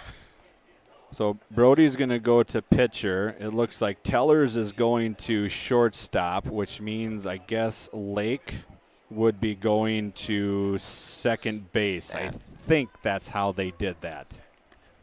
That makes sense to me. So Connor's the new pitcher. Tellers went to shortstop, which means I think Lake would be going to first. So we'll check on that one. So we'll see where number 3 ends up here after we get done here. 2 walks, 4 strikeouts there for Tellers and for a 3rd inning of work. As again, Brody Connor going to be the new pitcher here for the Sebeka Trojans. And sometimes it's the pitching change you need. Sometimes the pitching change doesn't work out. And if you're Hinckley-Finlayson here, do you want to jump on something early, or are you sitting back and kind of watching what he's given you here as you have runners on first and second with only 1 down? Yeah, you want to see what's going on here first to make sure that you got everything in order as they go through here. Again, I don't know what it seems like.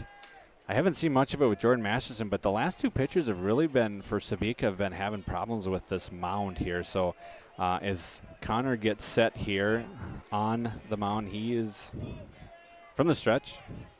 He looks both first and second. And that one's in for a strike to Trey Visser.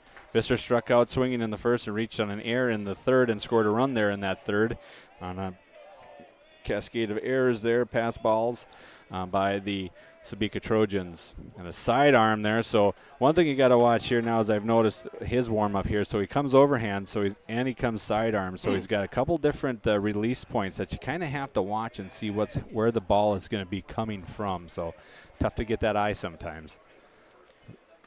That one's going to be swung on and missed by Visser for strike 2, so a 1-2 count now.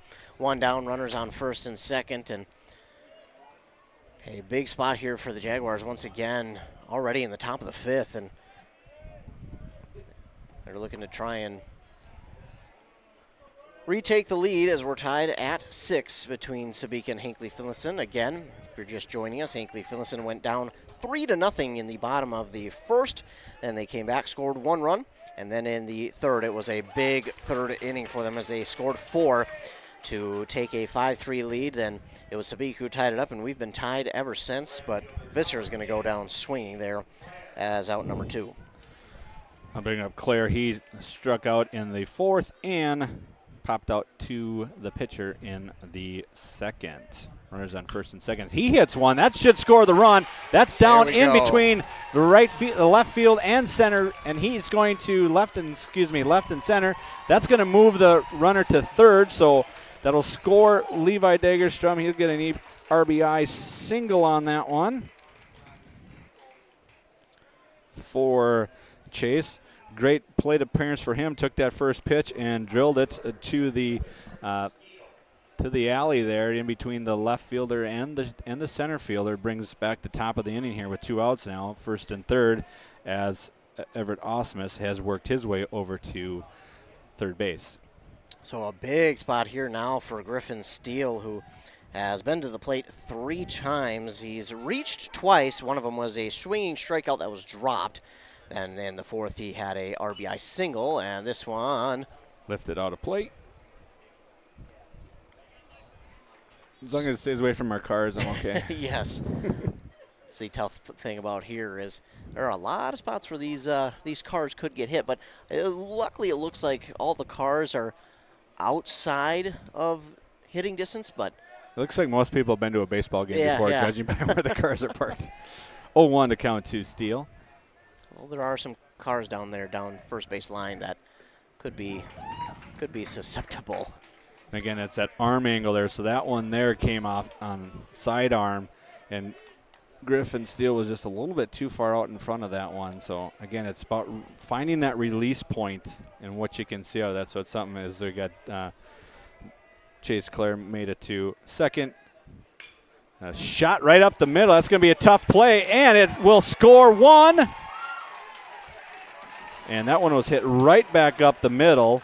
So that'll score Everett Osmus. So he'll score the run. It'll be an RBI single for Steele. And, of course, with Steele's wheels, that's a tough play as you're running there because you know he's got some wheels on him. So you got to pick it clean and get a good throw. So that's one thing that he was able to do there. So 2 runs now have crossed the plate here in the top of the 5th for the Jaguars as Braden Cormel steps up, struck out twice, and batter interference. So he is 0 for 3 here on the day.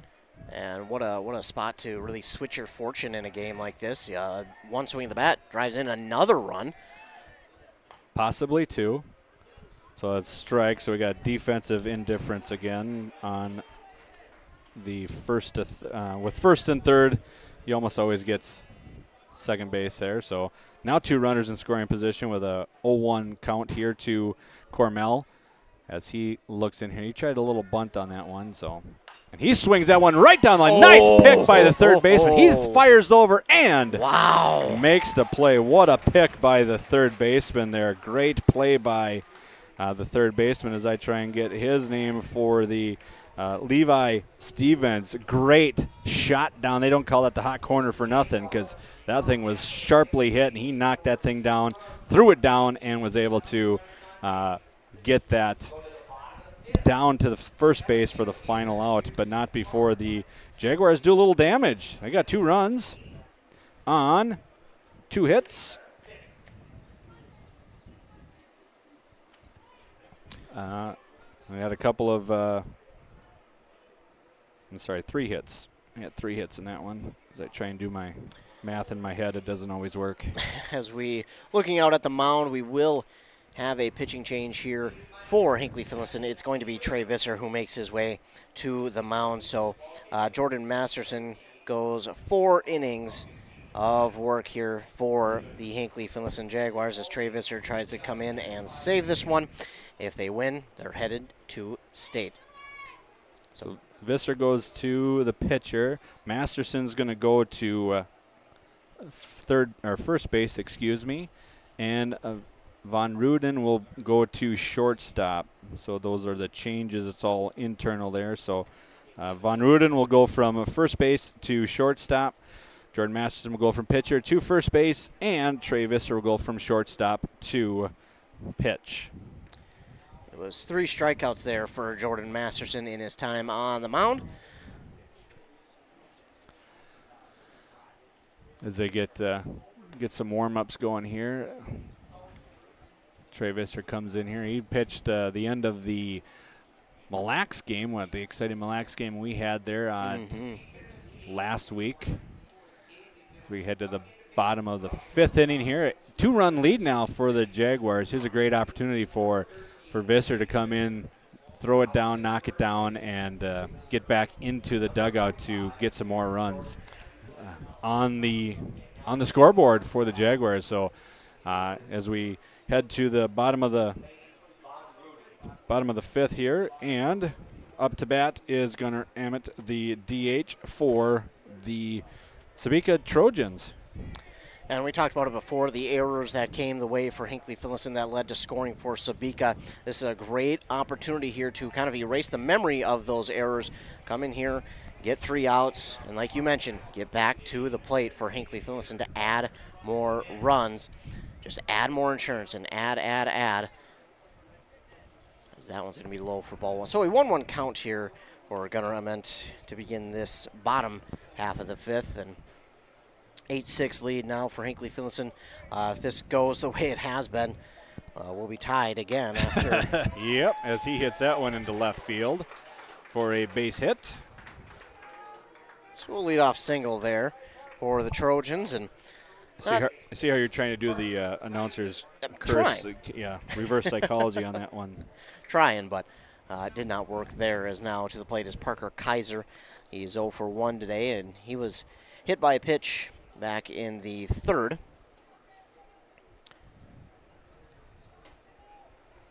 So runner on first, nobody out for Visser, as that one is in there. At the letters for strike number 1. Of course, Hinckley-Finlayson wearing their red jerseys, white pants. Red jerseys have those black letters and numbers outlined in white. The 3-colored cap with the red brim. Sebeka camo jerseys, and I don't know what color letter numbers are letters. It's all blended together. Purple and gold, purple and yellow. Yeah, I like the color combo, just maybe needs more contrast for the numbers. As it's now 1-1. Just a little bit of a different design, as that one stays high for ball 2. 2-1 the count now to Parker Kaiser. He said hit by a pitch and hit it back to the pitcher for an out. As he swings through that one. That's one of those where that one's a little bit higher. He feels like he can give it a ride, but swung through it and missed. And that will even the count at 2-2. And for Trey Visser trying to grab the first out, if not induce a double play ball, as that one goes foul over the Jaguars dugout. Visser did come in there in that semifinal game in relief. He pitched 1 1/3 inning, had 1 strikeout and a walk, as his team walked it off with a steal home to grab the victory 5-4 in the semifinal against Sebeka. So he hits that one right back to Visser. Visser throws down to first and gets the double play. What a play. So it'll be a 1-6-3 double play on that one. What a play. It was a hit, not very sharp back to Visser. Visser with the sense, hey, I got time. I'm going to get this to second base. Von Ruden did a great job of toe dragging that base, hit it, and then threw it right down to Masterson for a 1-6-3 double play. Leaves the bases now empty with 2 outs. And that's a play that you were looking for. You needed something like that to get going here again, because it's been mistakes that have fueled Sebeka's runs here that they've been able to have. And that one looked good. It did look good. I thought that was a strike 2, but just off the plate outside for ball 1. So, yeah, that's a big play, and that's not an easy play to make either. If you're Hinckley-Finlayson, that one's in there for strike 2 now to Havernan. But yeah, that's a tough play, because again, it's not hit that hard, but you got to realize that you've got enough time to turn around, make the throw down, and then the second baseman has to have the awareness to. This one will land foul and down the right field line there. Cut way foul there. No chance for Masterson or the right fielder. Well, I see they got someone on the dirt out there. He probably could have raced over to grab it. Yeah, he's racing back now. 1-2 the count here to Havernan. Ninth grader. Oh! How was that not? Wow.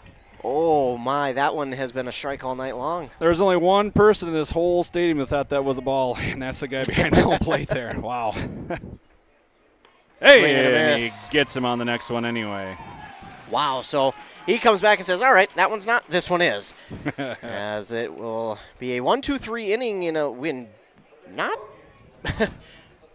It worked. Different fashion. It worked. It does. And Hinckley-Finlayson will now go to the top of the sixth with the lead. This will be the first time they go to a top of an inning with a lead. And now prime position to just keep adding on to their lead. But first, we will take a commercial break to hear word from some of our fine sponsors. You're listening to Section Championship Baseball here on WCMP. Are you interested in a technical degree that can quickly help you land your dream career? Or maybe you've always dreamed of going to a four-year college, but you'd like to start close to home. Either way, Pine Technical and Community College has you covered. PTCC offers more than 50 degrees in hot fields like healthcare information technology, advanced manufacturing, and business. PTCC is now accepting applications. Financial aid may be available online at pine.edu. Starting out or starting over, find your future at Pine Technical and Community College. When you need an AC or furnace tune-up, Dale's Heating and Appliance is always clutch.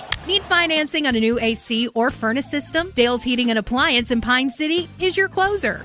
Dale'sHeatingandAppliance.com. Avoid costly repairs on your AC or heating system by getting a tune-up from Dale's Heating and Appliance. Dale's is your hometown cooling and heating expert, servicing Pine City and surrounding areas. Visit Dale'sHeatingandAppliance.com today. Dale'sHeatingandAppliance.com.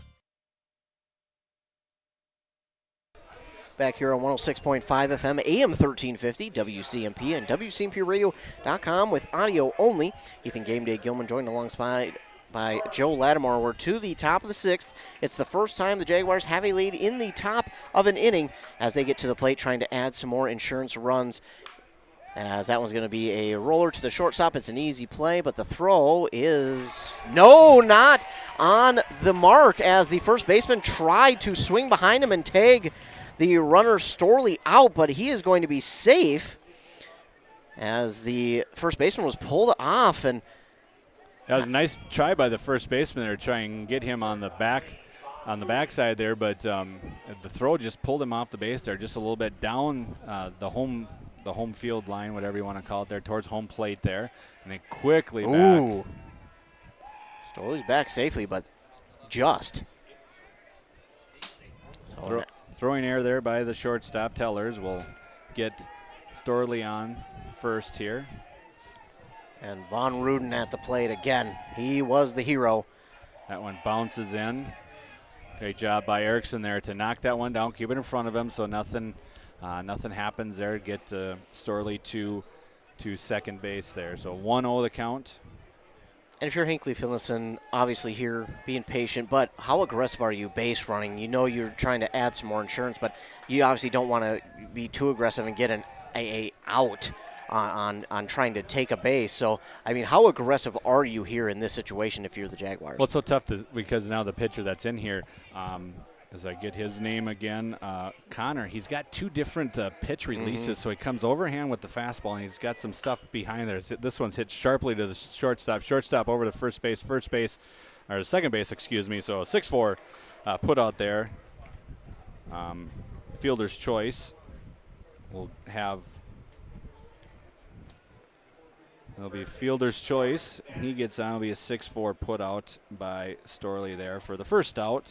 Just couldn't get it down there. That bring Masterson up here with one out, and Von Ruden just trade places with Storley on that one. So, as I was saying, so that release, he's got two different release angles, right? So that one comes off a little slow on the sidearm there. So if you can figure out when he's going to do that, as we get a throw down to second and not in time, the throw was to the third base side. So I think if that would have been to the second base side, he probably would have been able to get him on that one. But a stolen base for Von Ruden as he's now in scoring position as Masterson took a strike on that one. 0-1 is the count on that pitch. Yeah, Erickson has done a good job throwing down to second. Just hasn't been able to get him yet. But like that one there, that one's the sidearm one. So here's a tough play here by the first baseman. He does make a nice play there. 1-3 put out. by Masterson will bring up 2 outs, but it advances Von Ruden to third base. So that'll bring up Dagerstrom here, who singled 2 singles, scored 2 runs, has 1 RBI, and popped out to the shortstop in the second inning. So he's looking to swing here, I think, on this one here. See if they can get an insurance run on 1 swing. And he waits on that one for a strike. That sidearm delivery on this one instead now. So again, he really likes to mix that when he's going to use it. It's not I'm going to use it this time and that time. It's not consistent. You just got to see when he's going to throw it. Another sidearm one. He did not go. He could not hold up on that one. Oh. So the home plate ump called that one. He was not looking for help on that one. So 0-2 now quickly to Dagerstrom. I thought he held up. And gets him 3 straight sidearms, gets Dagerstrom to swing. And that does it for the Jaguars in the 6th as they get no runs, no hits, 1 error for the Trojans, and a strikeout. Finished off the Jaguars in that inning. Sebeka will now come up in the bottom of the 6th with 6 outs left, potentially in their season. Yeah, that was a big inning there for Sebeka to go and get Hinckley-Finlayson out like that without them scoring a run, especially when Hinckley-Finlayson has literally scored since a run at least since the second inning. So 4 straight innings in which they've scored 1 stops here. But if you're Hinckley-Finlayson now, your attention turns to the defensive side of things as we move back to the top of the order for Sebeka. It'll be Tellers, Lake, and Stevens. But Visser out there has done a good job. He's mixed up his pitches. He's moved around the strike zone. And again, if you're Hinckley-Finlayson, like you just said, 6 more outs. But I think sometimes, especially when you're talking to a group of high schoolers, sometimes that can be a little bit too much to look at. Even that 6 more outs, that can be too much to look at. Sometimes if you're especially again talking to high schoolers, you just gotta I think 1 out at a time. Yeah. That's all it is. 1 out at a time. Knock everything down. No extra bases. You want to be making sure that you're playing in a spot that does not lead to any extra bases for anybody. You got a good center fielder in Steele who can cover a lot of ground. Make sure that your other fielders, your left and right fielder, are playing those lines a little close so there's no doubles or triples that could be hit down those lines. That's one thing that you want to look for here as the top of the order comes up. So if Sebeka is going to make some noise, it's probably going to be in this inning with the top of the 6th here, with the top of their batting order coming up. Hank Tellers is up first. He was hit by a pitch, flied out, and reached on an error and was caught stealing. So 0 for 3 on the – or 0 for 2, excuse me. Scored a run as well in the first. This one's hit towards the second baseman. Claire up with it. Over to first, and that was a little close. You'd want a little bit more pep on that throw to first if you could. 4-3 put out there. Tellers is retired now in the 6th. Yeah, man, that was a lot closer, and the second baseman over there, Cormel, took a little something off of the throw, and I know what he was doing. He was trying to make sure he didn't overthrow the first baseman and then take him off the bag, but that's one where you might need just a little bit more on the throw. This one is hit into right field. First pitch as he's going, and right fielder's underneath it. Nice job. He makes the catch there in right field for the second out. And I'm sorry. I was going to see who that was. Chase Clare in right field, and the first baseman is Drew Churchill for the Jaguars. As the lefty comes up here for the Trojans, Levi Stevens. He's struck out, flew out, and reached on a single in the 4th. So big inning here for the Jaguars. They quickly get 2 outs here at the top of the order. And that first pitch to Stevens, Visser took a little something off for strike 1, and I just wanted to say great grab by the right fielder there, and using 2 hands because that one bounced around a little bit as he grabbed it, so great job holding on to it for that out. And love to see the hustle too. Churchill, He was way out there at the second baseman. He was out there trying to make sure that if it was coming back, he was there for it. as that one is in there for a strike. Now 1-2 the count. As the wind's picked up a little bit, it's blowing out towards left field, it looks like, as we look at the flag there. As we come, Trey Visser, he likes to work from the stretch here as he fires, and this one's popped way up behind. You're going to hear a loud bang. No. Oh, there it was. Just a second late. Just took a little bit. So Stevens stays alive here with a 1-2 count here. Like I was saying, Visser likes to work from the stretch. Doesn't like the full wind up here, so he gets set. 1-2 to the lefty here in the 6th inning. And that one is ripped foul. Just out in front of that one. He came with a breaking ball, and Stevens was all over it, but just early on it, and Visser 2 down quickly. It's a 1-2 count. Now come back with a fastball, maybe in the outside part of the plate here. See if you can get him swinging out here. And he did just that. What a play, by Masterson. He's going to race him to the base. Wow. Nice grab there by Jordan Masterson. What a grab. What a glove. And now nothing came across there, not even close for Sebeka. And Hinckley-Finlayson looks to try and add some insurance runs here in the top of the 7th because, yes, it is close, but it is far from over here in this championship game here in Section 5 Single A. We'll take a commercial break. We'll be right back for the 7th inning of this championship game. You're listening to baseball here on WCMP. Since 1967, Schmidt Construction, general contractor in Hinckley, has been where to go for all your building projects. Let Gerald Schmidt help you with designing, remodeling, or any new construction. Schmidt Construction specializes in residential home building, agricultural, industrial, and commercial buildings, with expert advice on all of your building projects and ideas. When you hire a contractor to take care of your building needs, you can't do better than Schmidt Construction, general contractor in Hinckley. 320-384-7901. It's finally mowing season, but you'd rather be doing something else. Thankfully, Minnesota Equipment in Isanti has affordable machines to help you get the job done quicker, any size property. Toro and Aaron's walk-behind mowers. How about John Deere lawn and garden tractors? Or a compact utility tractor? Minnesota Equipment has them in stock. Yard work doesn't have to take all day. Not if you get into Minnesota Equipment, Highway 65 in Isanti, or visit minnesotaequipment.com. Top of the 7th inning here in Piers at Helly Field. It's Everett Osmus to lead off for Hinckley-Finlayson, the lefty.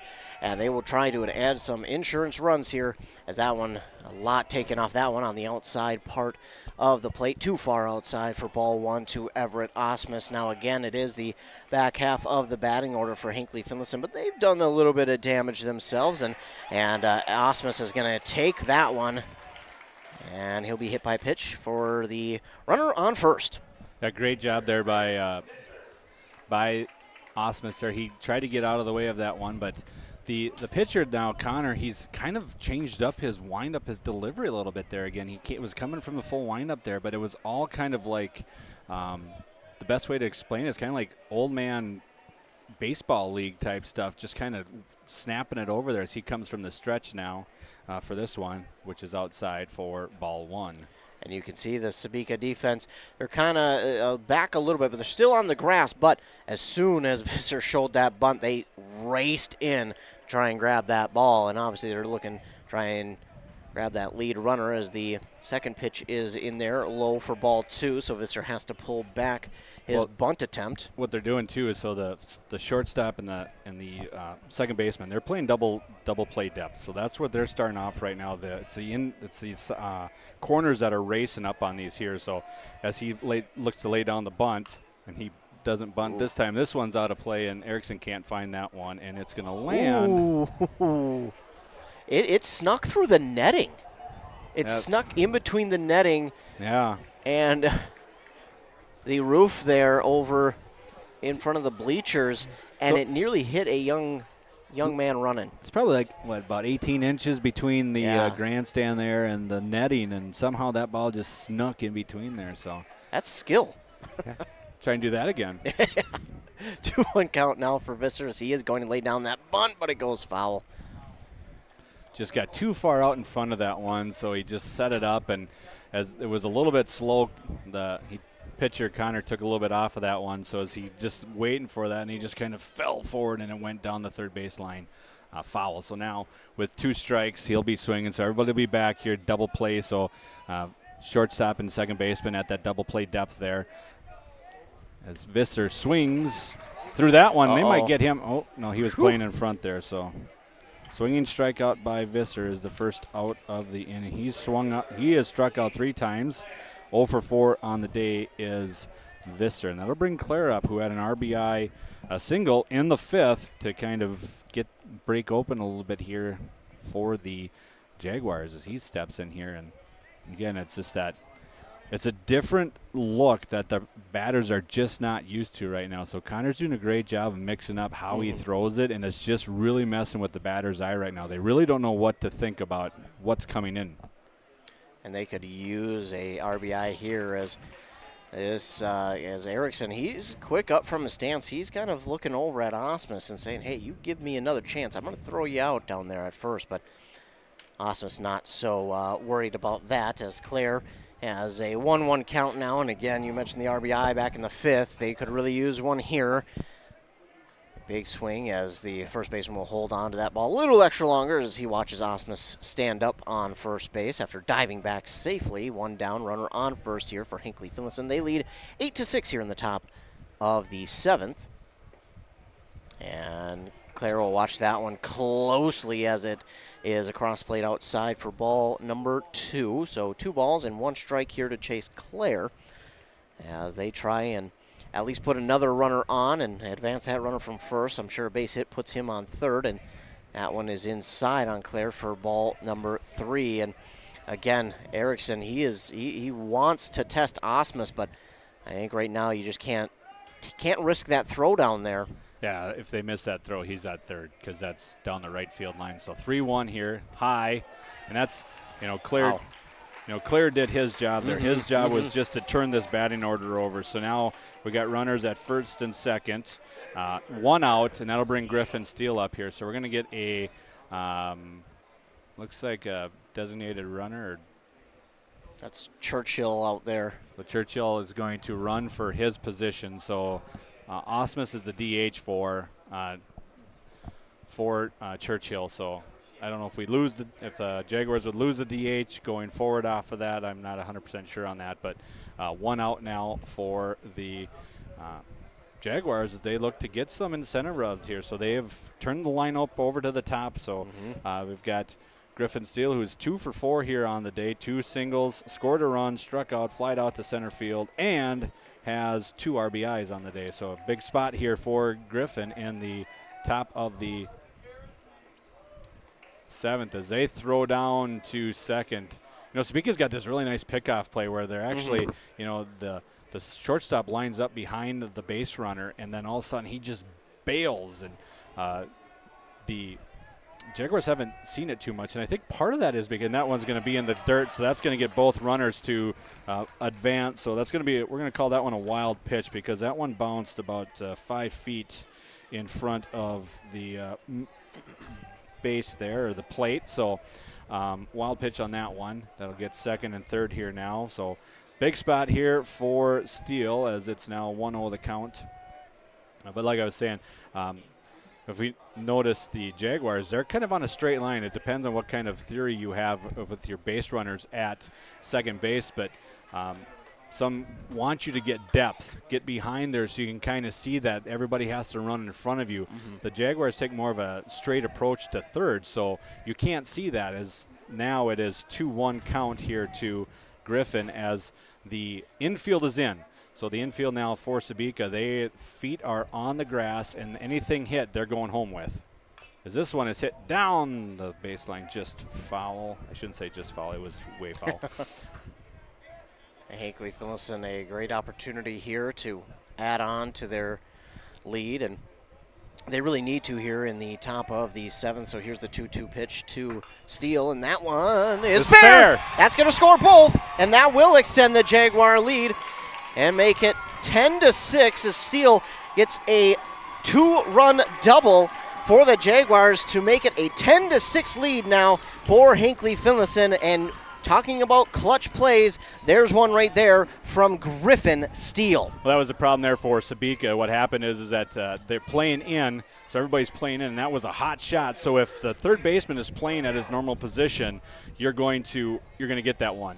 But because they were playing in, it was just fading away from him down that line. So it's a fair ball down the left field line, 2 RBI double for Griffin, and what a great spot for him to be up there, get those runners across to get a little bit of extra cushion here in the 7th inning. So a ball to Cormel there, the first one, as Sebeka is in a little bit of trouble here now, down 4 with a runner on second, 1 out here for the, and this one is hit deep into left field. That's going to be over his head, and that's going to bounce in the warning track. That'll score Steele. Steele will be up with a nice run across there, and Cormel will get a double with a ball that was crushed to the warning track there. Bounced just in front of the warning track at about where it was hit was about 350 is where it sped. So I'd say he probably hit that thing about 330 and then it bounced. So double for Cormel, and he gets his first RBI of the afternoon. He was waiting on that pitch all day. You could tell that is the one that he has been waiting for today, and he absolutely crushed it. And now it's an 11-6 lead here for Hinckley-Finlayson with Max Storley coming to the plate. Max Storley has reached on an error. He walked in the 4th, and he got a base hit in the 3rd and flew out in the 1st. He's got a runner on second with 1 down. He'll reach out one here. That's a little bit of trouble. Wow. Nice play there by the shortstop to make that grab for out number 2. That's a tough play, but shortstop does a good job to locate it. But now Lane Von Ruden. Von Ruden has been a huge player here from Monday and all season for the Jaguars. They're looking for him to be another clutch at bat again, to drive home yet another run to add on to their lead here in the top of the 7th. Cormel will replace Steele. Von Ruden looking to replace. Ooh, well, this one's popped up. This one should be playable by the third baseman as he gets in foul territory in front of his dugout and gets the final out. But the damage has been done. 3 runs come across for the Jaguars as they get 3 runs on 2 hits. 1 left on. No errors for the Sebeka Trojans in that one. So 11-6 score as we head to the bottom of the 7th here. We've got 3 outs to go for Jaguars to punch their ticket to the state championship bracket in about, I'd say, 5-6 years since the last time they've been back there.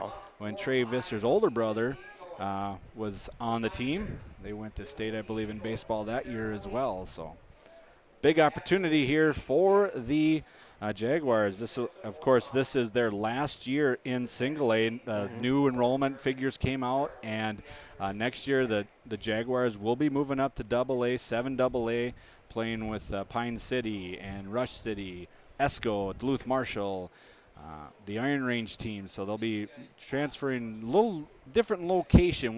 We'll be going to Duluth next year for these games instead of the Piers. So. And looking at the state tournament for next week, it begins on Tuesday. The earliest game begins at 10:30 over at Joe Faber Field in St. Cloud. So the quarterfinals and semifinals would be in St. Cloud. And then we would go to CHS Field in St. Paul for the championship game. And that is the lone game there at CHS Field, the championship game. As we sit here going to the bottom of the 7th. I want to thank everyone for tuning in so far. Thanks to all of our fine sponsors. Don't forget, we got that Save Some Green golf card on our website. A near $200 value, now yours for just $89. You can get 18 holes of golf for just $89, plus a cart for 1 person. It's valid at all 4 of the locations that are a part of this. Bull Rush Golf Course in Rush City, and then the Pine City Golf Course, Pine City Golf Club, rather, in Pine City. Also, the Stones Throw Golf Course in Malacca, the Springbrook Golf Course in Mora. It's not valid for league or tournament play. And course rules do apply. It expires at the end of the 2023 season. Again, this $100 off value is yours now for a limited time. Don't forget, we only have a limited amount on our website, so be sure to get yours now. And again, if you don't have anyone in your life that needs a golf cart, maybe you know someone who does, you can let them know and say, hey, go over to WCMPradio.com/deals. They've got a golf cart that is on sale now for $89. Go make sure you get one for the golfer in your life. As we begin the bottom of the 7th inning, an 0-2 count here for Braden Brinkman. That one's going to be just high for ball 1 to him. Yeah, Visser did a really nice job. First one was fouled off. The second one really handcuffed in there. Knees were buckling on that curve ball, and then ball thrown on the third one. And he goes swinging on some high heat there for the first out of the inning for the Jaguars. Jaguars down to 2 outs to punch in their ticket to the state title. And, you know, those high-speed pitches in the top part of the zone can be kind of dangerous, because if a player does manage to get a hold of one, those are the ones that usually take a ride pretty deep. But those also can be the ones that stay up in the air just enough for your guys to go get it. Nice frame there by Storley, but just inside for ball 1. Storley did a great job on that one as Brody Connor. Bats left, throws right. He's 2 for 3 here. He this one's going to be nubbed to the first to the pitcher, and he gets it for a 1-3 putout. Oh boy! Down to their final out now. The catcher, Henry Erickson, will be up for Sebeka. They are down to their final out now. Erickson, he has 1 for 3, reached on an error, flew out, and had a single RBI in the first inning. 2 outs here in the bottom of the 7th. Jaguars up 11-6. Sebeka needs some base runners as that first one is thrown by Erickson for strike 1. He swings through that one. And then, I mean, I got to imagine Visser right now is probably in a zone, but I also got to imagine that he knows that 2 strikes away. So I can't imagine the battle that he's having right now within himself. You know, stay calm. Let's get these pitches to cross, but hey, let's don't overthrow it. Exactly. Yeah. So with all that adrenaline running through right now, don't overthrow it. Just let's have him hit it to somewhere where we have somebody, because this, I mean, regardless of what happens with him, he's not going to be the winning run here. So just make him swing the bat. 2-1 now the count.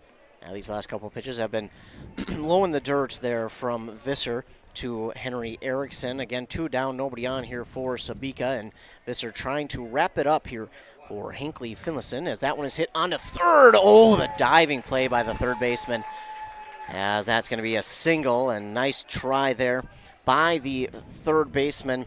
Levi Degerstrom just couldn't grab it, but now that brings to the plate Gunnar Ament, and he is 1 for 3 today. There we go. Now I can figure it out. 1 for 3 today, as the Trojans do have a runner on first, as again Visser and these Jaguars try to finish this game off here in the bottom of the 7th and punch their ticket to the state tournament. That one is in there for strike number 1. I have him for 2 for 3. He was part of a double play, 1-6-3 double play there in the 5th inning, is what I had him for. But 2 outs here. Strike was thrown on that one. That one is just a little bit inside and low there. 1-1. I mean, here's the deal. Storley's doing such a great job of framing that. We get lots of oohs and ahs when it's not called, because he does a really good job going putting that glove right back in that strike zone. This one is not a strike that took a nasty dive there at the late part of it, but will stay low in the zone for ball 2. 2 outs. And that one is hit out of play. So it'll be 2-2. Final. The Sebeka Trojans are down to their final strike here, if Visser can get this one across the plate here. Here we go. 2-2 pitch. Swung on. Oh, it's a low roller down the first base line. He's just going to take the runner. And there it is. Hinckley-Finlayson is headed to the state tournament. Yeah, just a little nubber off the front of the bat there, and Visser grabbed it right down the first baseline, and he's like, I'm going to throw that. No, I don't have to throw that. I'm just going to go ahead and tag this guy out. So that'll be the winning out there for the Jaguars. They're going to win 11-6 here, and they're going to represent 5A in the state tournament starting next week on Tuesday. So congratulations to the Jaguars on putting together a nice run here, undefeated in the playoffs as they go 4-0 and wrap this thing up. And we'll be getting the award ceremony here very shortly for both teams. Both teams will be getting awards here. Sebeka Trojan will get the red ribbon second place trophies, and the Jaguars are going to be getting those blue ribbons and that nice big plaque that they'll be taking back to Hinckley tonight for to put in their trophy case, because they are the Section 5A champions in baseball. So the Jaguars on to state next Tuesday. Who they will face, we'll keep you updated. Stay tuned to our website. Morning shows will keep you updated on all of that. Of course, we will try our best to be out there to call those games for Hinckley-Finlayson, where they are at over there in St. Cloud. Who knows? Maybe it'll be Joe and I again. We'll have to wait and see. But congratulations here as some fake CPR to the catcher Storley over there. I'm sure he's taking a big old breath of release. But we're going to catch our breath here on the air, and then when we come back, we'll see this award ceremony happen. And congratulations once again to the Hinckley-Finlayson Jaguars. You are on to the state tournament in Section 5 Single A. We'll catch our breath. We'll take a commercial break. You're listening to the now Hinckley-Finlayson champions here on WCMP.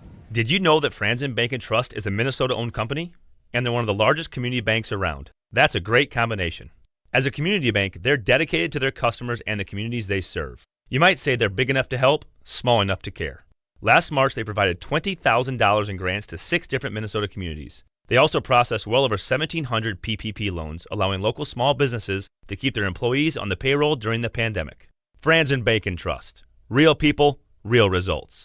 Member FDIC. An air source heat pump is not only a high-efficiency air conditioning unit, it can heat your home or business efficiently during the spring and fall. Plus, it's more economical than heating with natural gas. Have Dale's Heating and Appliance install your air source heat pump. Dale's offers a personalized focus, free consultations, and free estimates. Ask the pros at Dale's how you can receive up to $1,250 in rebates for your air source heat pump system installed in 2023 with 0% financing. Visit dalesheatingandappliance.com. This high school sports season, Wellia Health wants to remind you that they want to help your athletes stay in the game. Sports medicine services are available at every Wellia Health campus. Whether it's the young athlete, the weekend warrior, or the accomplished athlete, injuries can happen. Get back in the game by calling the sports medicine experts at Wellia Health, 320-679-1313. Wellia Health. Live life well. High-capacity hydraulics, four-wheel drive, hydrostatic transmission, horsepower. You like when somebody speaks your language. Then you better visit the experts at Minnesota Equipment in Isanti. Dozens of tractors, utility vehicles, mowers, and compact utility tractors ready to take home today at a price that won't break the bank. The sale is just the start of the relationship. Minnesota Equipment, Highway 65 in Isanti, or at minnesotaequipment.com. Are you interested in a technical degree that can quickly help you land your dream career? Or maybe you've always dreamed of going to a four-year college, but you'd like to start close to home. Either way, Pine Technical and Community College has you covered. PTCC offers more than 50 degrees in hot fields like healthcare information technology, advanced manufacturing, and business. PTCC is now accepting applications. Financial aid may be available online at pine.edu. Starting out or starting over, find your future at Pine Technical and Community College. When you need an AC or furnace tune-up, Dale's Heating and Appliance is always clutch. Need financing on a new AC or furnace system? Dale's Heating and Appliance in Pine City is your closer. Dale'sHeatingandAppliance.com.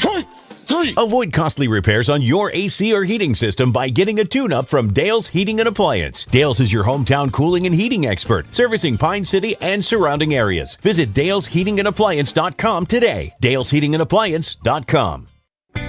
Since 1967, Schmidt Construction, general contractor in Hinckley, has been where to go for all your building projects. Let Gerald Schmidt help you with designing, remodeling, or any new construction.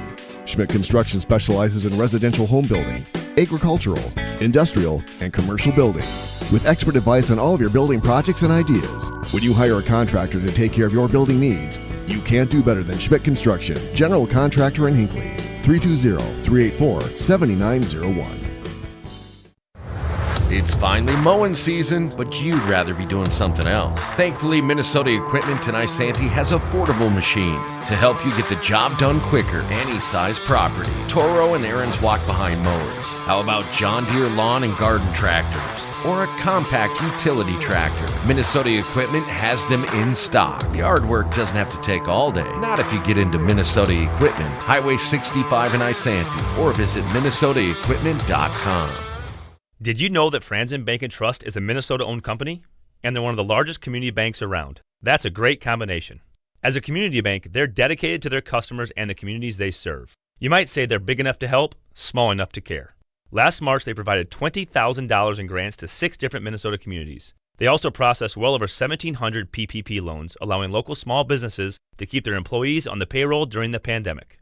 Franzen Bank and Trust. Real people, real results. Member FDIC.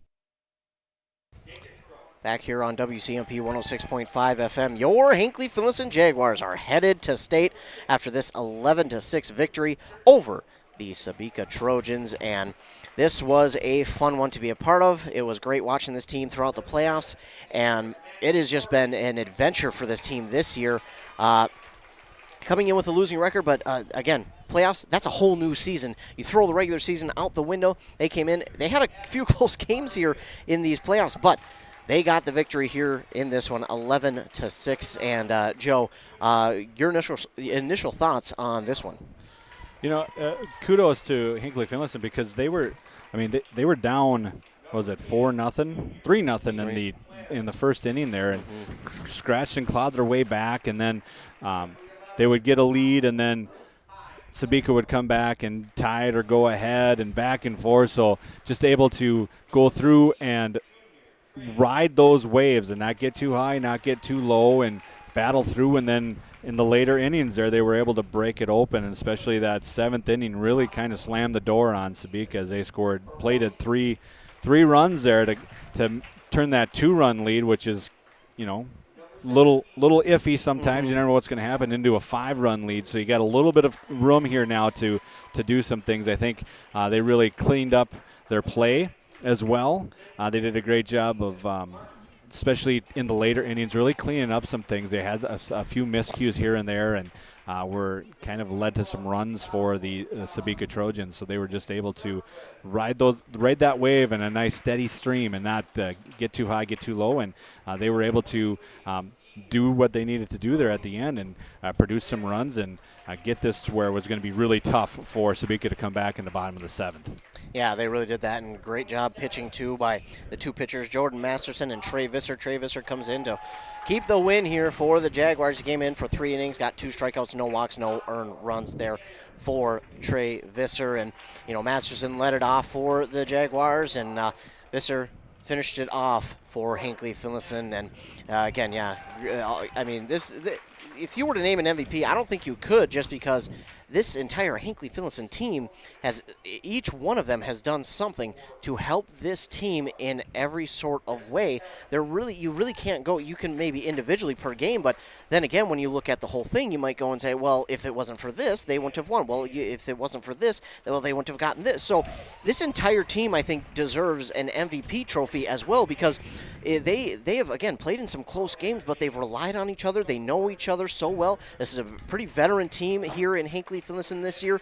They have just trusted each other so much that it has come down, when it comes down to it, again, being down 3-0 or you know, being tied with Mille Lacs or facing off against the number 1 team in the East, Ogilvie, they come out, they know what they can do, they trust themselves, and they come out here and get the victory to push themselves to the state tournament next Tuesday. Again, TBD of who they will play, but I mean, just an absolutely incredible run here for Hinckley-Finlayson, and they will represent Section 5 Single A for the section, as we're we're getting some confusion as to who's getting medals and who isn't here. So they're the program's not. There you go. We got. There we go. I think we got everybody. Yeah, I don't think he wasn't on the roster we had there either. So that would be. They got the trophy ceremony. Everybody's got their ribbons here now. So the Sebeka Trojans are now going to get their second place plaque here. Great job by Sebeka to get through that and represent their school, their community, and come home with some hardware. You always like to see that small schools. It's just great to see all this stuff that happens here, and it's really great to see Sebeka down. They were defeated, but had a great attitude here. They weren't pounding, weren't doing all this other stuff. They were very good, gracious in defeat, I would say, for the Sebeka Trojans as we're getting ready here as the first place trophy. Activities Director Mandy Hartle has. She's going to give that to the seniors, and they are going to take a look at that here and hold it up to the crowd here and they just do that right now as you hear the round of applause as Hinckley now is the 5A champions, Section 5A champions in baseball. Great job by the Jaguars.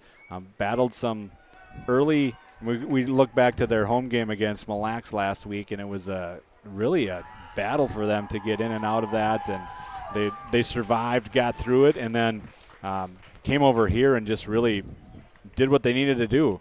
Got the outs, got the runs, got the wins, and now they're heading to St. Cloud for a state berth. So congratulations to Hinckley-Finlayson. What a great accomplishment for the Jaguars. Yeah, it's been fun to watch this team.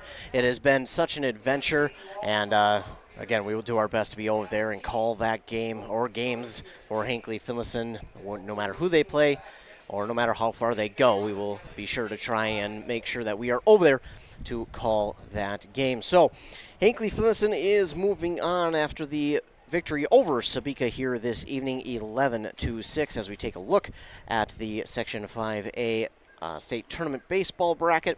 And again, we will not know who they play or where they play as of yet. I would even say maybe even till the weekend we'll find out. But again, stay tuned to the morning show. We'll keep you updated, and maybe we'll have some news as to who they'll be playing tomorrow. I think they usually do. I think it's coaches' vote, if I'm not mistaken. They seed the teams when you go to state, so it's you can't vote for yourself, and you rank the teams what you think they're going to be 1 through 8 or 1 through 7 because you can't do rank yourself, and then the lowest score is the 1 seed and the 2 seed, and they go all the way to 4 or 5, but they don't rank everybody. They don't seed everybody, so then you get random draws. So I'm guessing that the Jaguars will probably be one of those random seed teams just because coming in with 13-10 record to state, there's probably going to be some teams that are a little bit have some more wins on their schedule. So it'll be interesting to see. Maybe get the 5 seed. We'll see what happens here. But I think the coaches meeting with the state is usually on Saturday morning, so we'll see how that shakes out.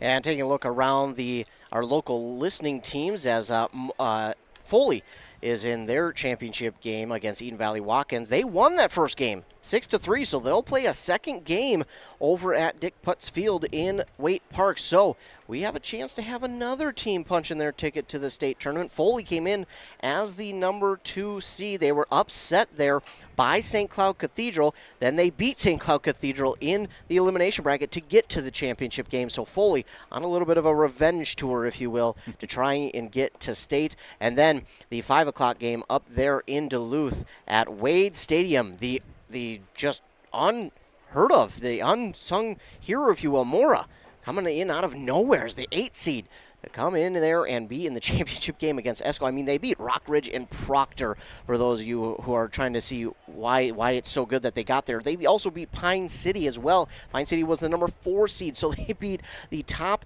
couple of seeds just to get to that championship game. That was not easy for them, so they are in the championship game again against Esco. That began at 5 p.m. No update from that game as of yet, so it still must be going on. These championship games, they do a really good job of updating that bracket as soon as it gets done, so we'll keep you up to date on that as well on the morning shows. But Joel Lattimore, this has been a fun run here for Hinckley-Finlayson. It's been, you look at the regular season. Again, they ended the regular season with a losing record, but then you look at the section record, 11-2.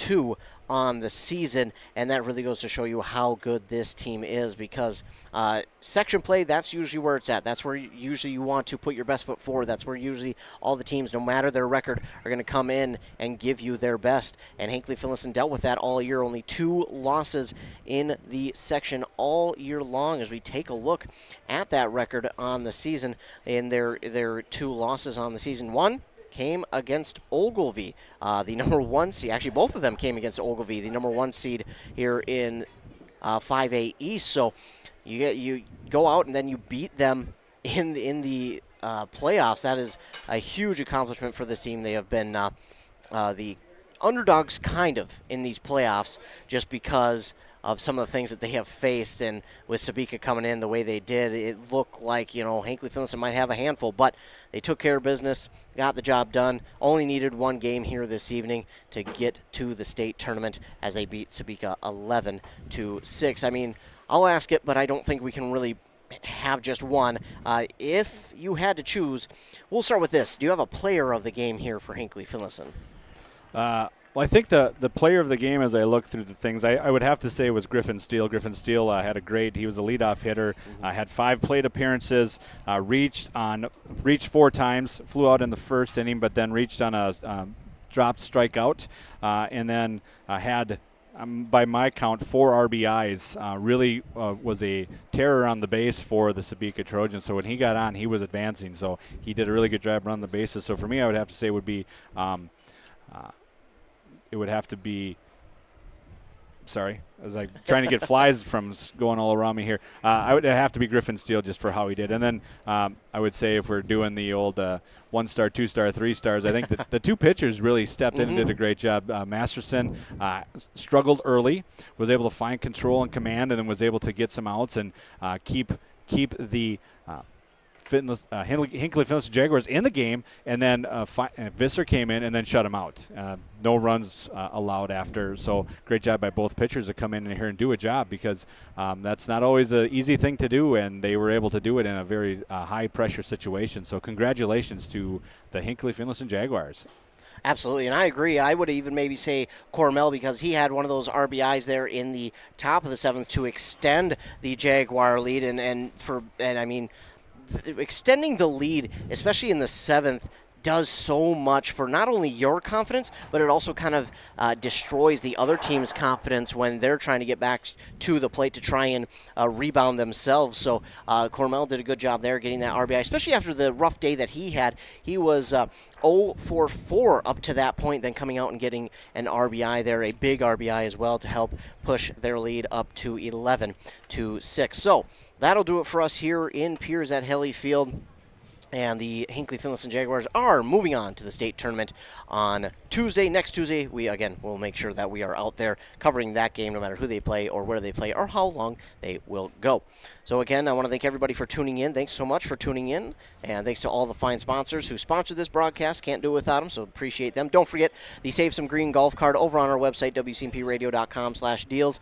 A nearly $200 value, yours for just $89 in this Father's Day special. It's the Save Some Green golf card, brought to you by Bogies on Main. You get a 18-hole round of golf with a cart for 1 person at each participating course. That's the Bull Rush Golf Course in Rush, the Stones Throw Golf Course in Malacca, the Springbrook Golf Course in Mora, and the Pine City Country Club, of course, in Pine City. Not valid for league or tournament play.